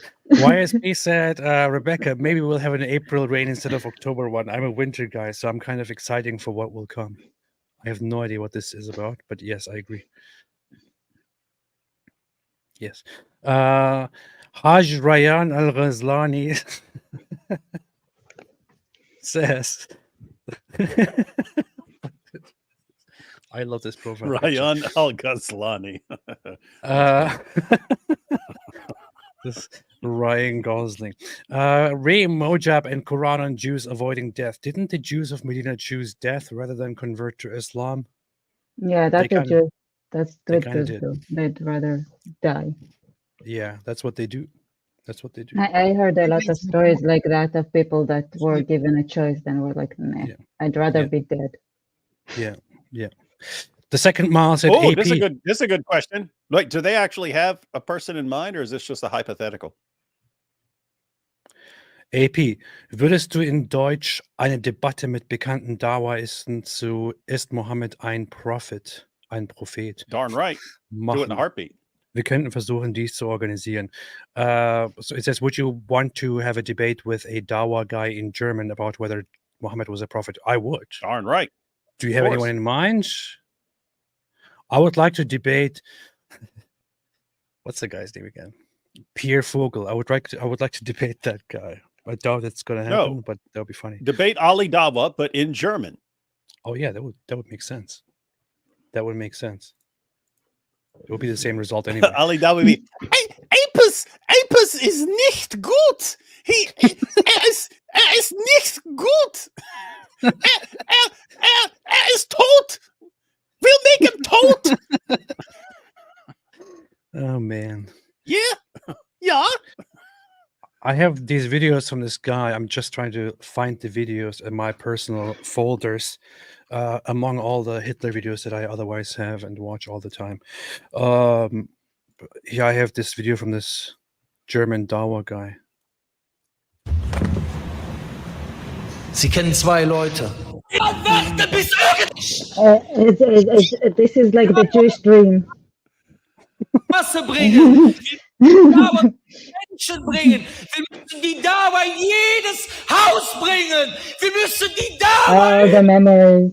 Einen Blockhütte im Wald bauen. Die Dawa draufschreiben. Und dann warten, bis einer sich verläuft.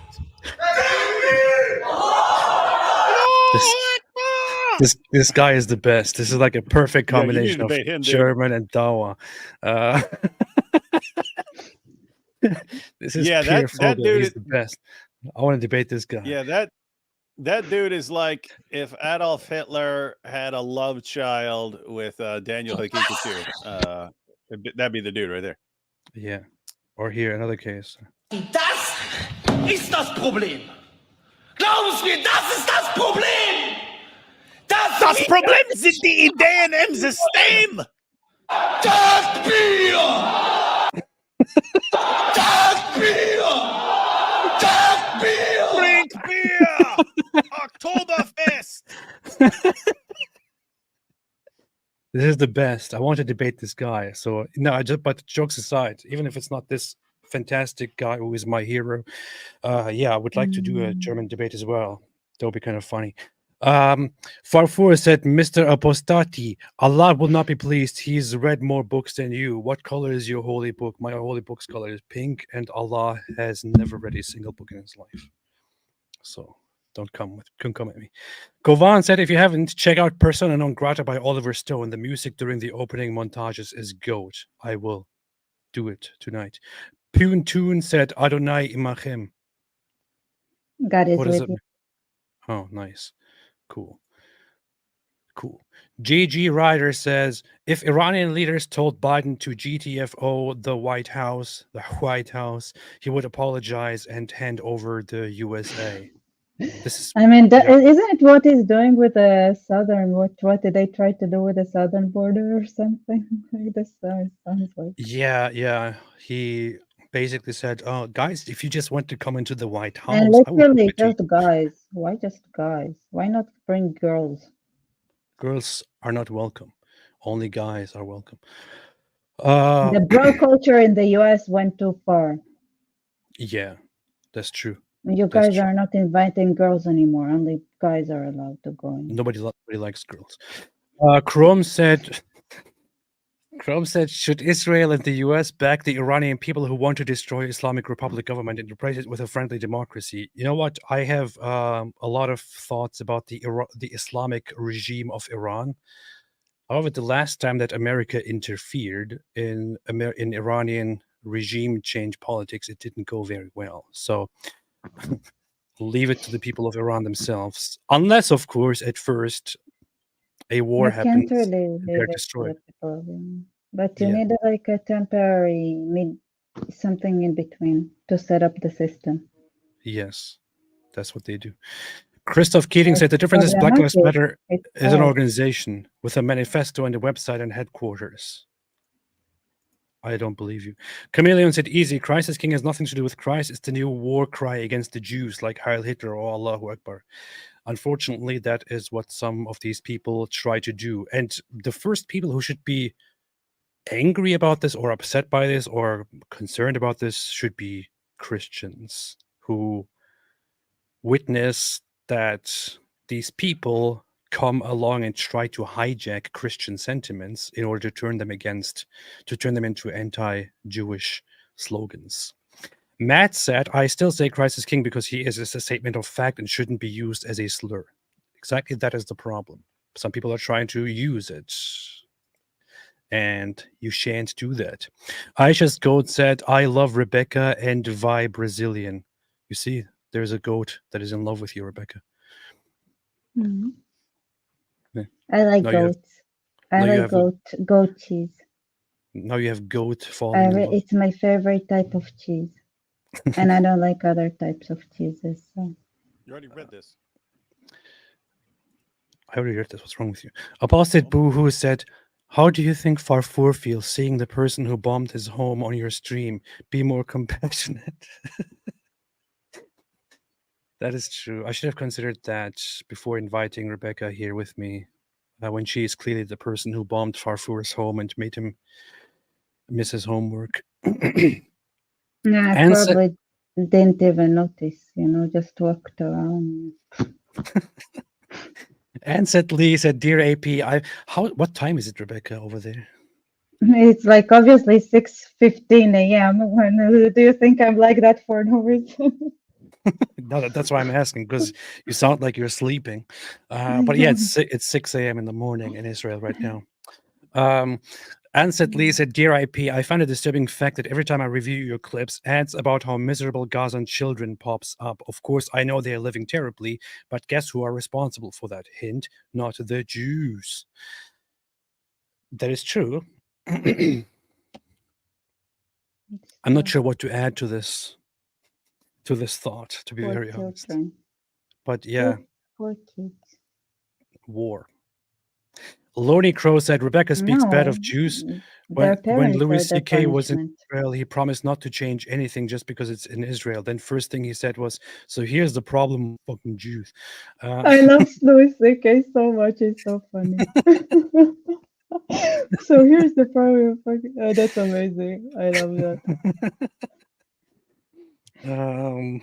Lodi Crow said, lesser mentioned fact, the cost of intercepting the attack will account for 2% of Israel's budget. So Israel must ensure that Iran bears a cost. Mm. That's Yeah, what they that's do. a lot of money. Yeah, that Well, there is has to be indeed. consequences. We have to Otherwise, check otherwise it. they'll just Yeah. keep doing it. Now we need to sell those systems to other countries so we can cover up the costs. You see, this is what the Jews are doing. We should take up a big GoFundMe for to cover the cost of the Iron Dome. Yeah, everyone chip in $2. No. Yeah. Yes. Sharos says, I contacted the three of you, good friends, no response. I promise you that you have never been exposed to so much secret information. Secret information on what? About goats? Because if so, I might respond. I'll check my messages and make sure to What? get back to you. What is this thing? It's probably about goats. I don't know. Kennedy the Alaskan said, David Wood wears a yarmulke in front of Rebecca. Christian. AP wears a dumb ball cap. Atheist. Draw your own conclusions. That's true. That's true. That's what I do. The second mile. Oh my goodness! How many times? This is the third time you've had this comment. Because it's the third time that the same person made that super chat, I think. That's interesting. That's interesting. Huh. Apparently, it's a very important question. But here I say it again. The second mile. Ja. Ja. Ich würde. Ja. Ja, gerne, gerne. Mit Pierre Vogel. Oder jemand anderes. Meredith Grotti says, when will the charges be brought in Michigan for those calling for death of America? Could it be Hindus aren't as useful? Surely not. No, there's. I think you should declare Michigan as Palestine and just let it be. Yeah. Yeah, guys, there's like she wouldn't even have been charged just for saying I hope you guys get killed or something like that. It's a direct threat. We're going to show up at your houses and kill you. That's a different category. So you could say I hate America, death to America, things like that. You're not going to be charged for it.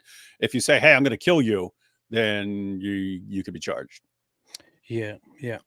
I think those who say death to America, they should be receiving like awards, medals by now from the Biden government. Not sure what they're waiting for.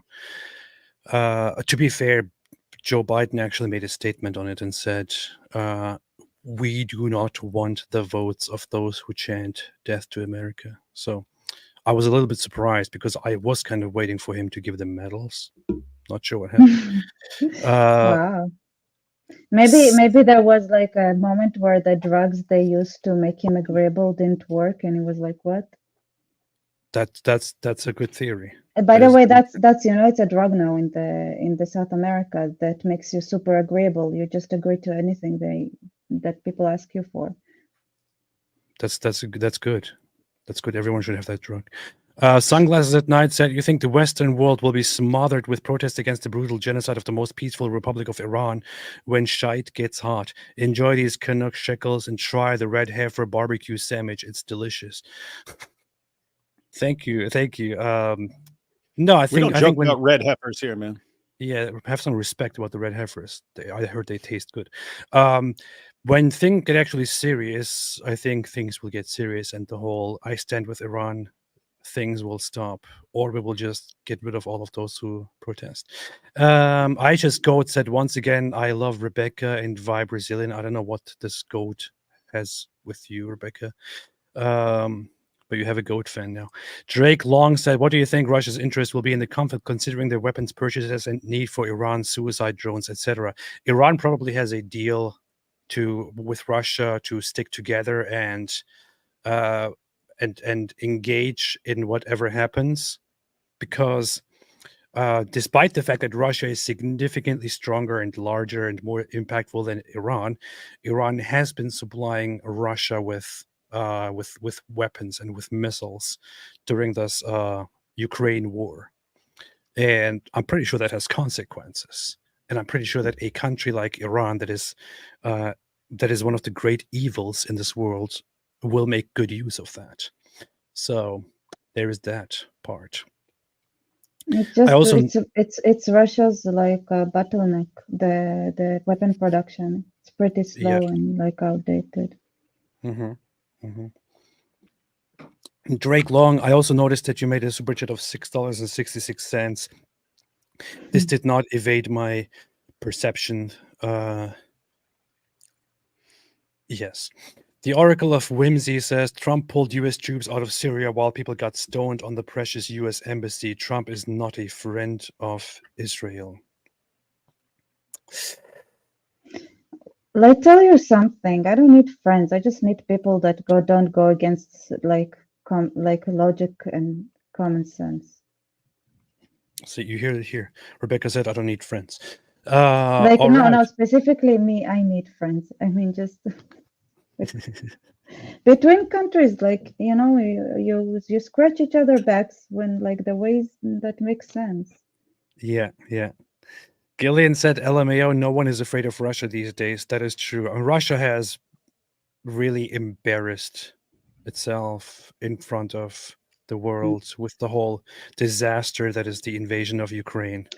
There were even there has been intelligence from the beginning that the whole invasion of Ukraine was in Putin's mind supposed to last only a few days, and it has been ongoing forever now. He has been lied to by the military. Yeah. I remember. Generals. I remember right when Russia invaded, and I was watching a newscast, and then someone said, someone's like, "Oh, how long is this going to last?" And so on. No, they had like jets The that guy couldn't get off the ground. The guy said, he goes, the Ukrainians are not like the Afghanis. They're going to fight. And he was totally right. Yeah. Alhamdulillah. That's the reality of the situation. It All just- right. Yeah, their army there is so corrupted that, and then they gave false reports, and then like they had jets that didn't fly, that like tents that couldn't move and things like that, and those were supposed to be maintained, but in reality they were just like taking the money that were supposed to put on those things to building themselves villas. Go to sleep, Rebecca. I know.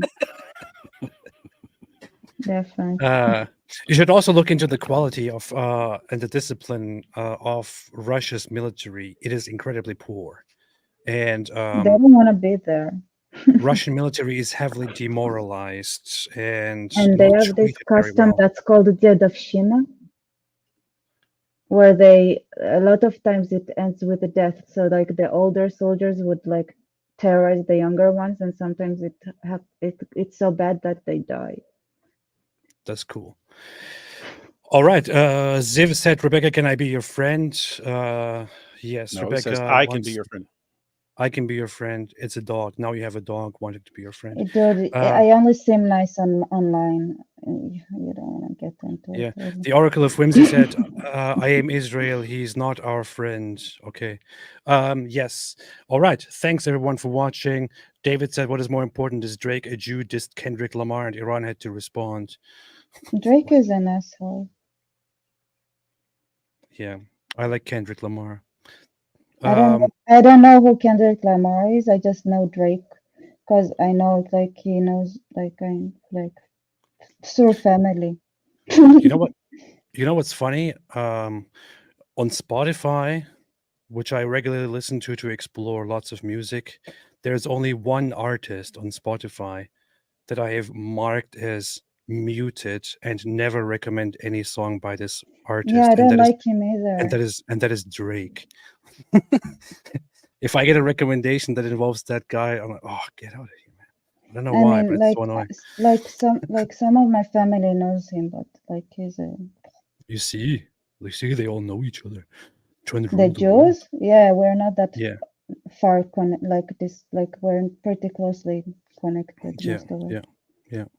It's You know not what? that. It's not true. It's not true that it's not true that it's not true. Yeah. Mhm. That is true. You know what? The other thing that nobody's talking about is that that black people are overwhelmingly dominating the hip hop industry. Why? Because See? it's their culture. No, it's because they're trying to rule the world behind the scenes. See? No, they have rhythm, unlike white people. Well, okay. Really, yeah. Have you ever seen African dancers? Those See, are the this best dancers in what the they world. this is what they want you to think. They're This is what they awesome. want you to think. The media doesn't want you to know. Anyway, thanks everyone for tuning in. Thanks for joining. Thanks for watching. We will be live again tomorrow on David Wood's channel, where there will be no sleeping Rebecca in the background. Do you think people would watch me sleep live? I saw. I think the internet is just such a weird place. I just wonder if there is a crowd, like is it, there is There an would be, audience there would like be, that. there would be creepy people. Yes, there would be. Rebecca, There would be an Rebecca. audience. There would be an audience for that. Drawing and stuff. Rebecca, go on Twitch after this. Go on Twitch. You will find a section of people who are just streaming while they're sleeping, and they have actual audiences watching them. I'm serious. That's scary. I don't know why, but everybody check out Rebecca. She's normally not like this. Rebecca Barstev, you can find her on YouTube. I will link her as well. But thank you for joining, Rebecca. And Thank you for having me. yes, Listen, thank it's you. not every night that we get a barrage from Iran sent with Yeah. hearts and like kisses, like XOXO. Yeah, I appreciate And the then moment. and then yeah. and then you have to like, and then you don't, yeah, and then you have like Yeah, something. Yes. Anyway, before this live stream is further ruined by Rebecca, thanks everyone for watching. Have a fantastic day I'm so and night. sorry. And Israel, stay apologize. strong. Israel, stay strong. I don't know. After me going live, maybe Israel would be too ashamed. I don't know. That's the kind of people they have like me representing my country. You know, I don't know if Yes, Israel could handle that. despite Rebecca, Israel, stay strong and stay alive. And I'm yes, sorry for shaming you, Israel. good night, everyone. Stay away from. Oh, wait a minute. How could I do this? Wait a minute. Let me test this guy. Stay away from Islam.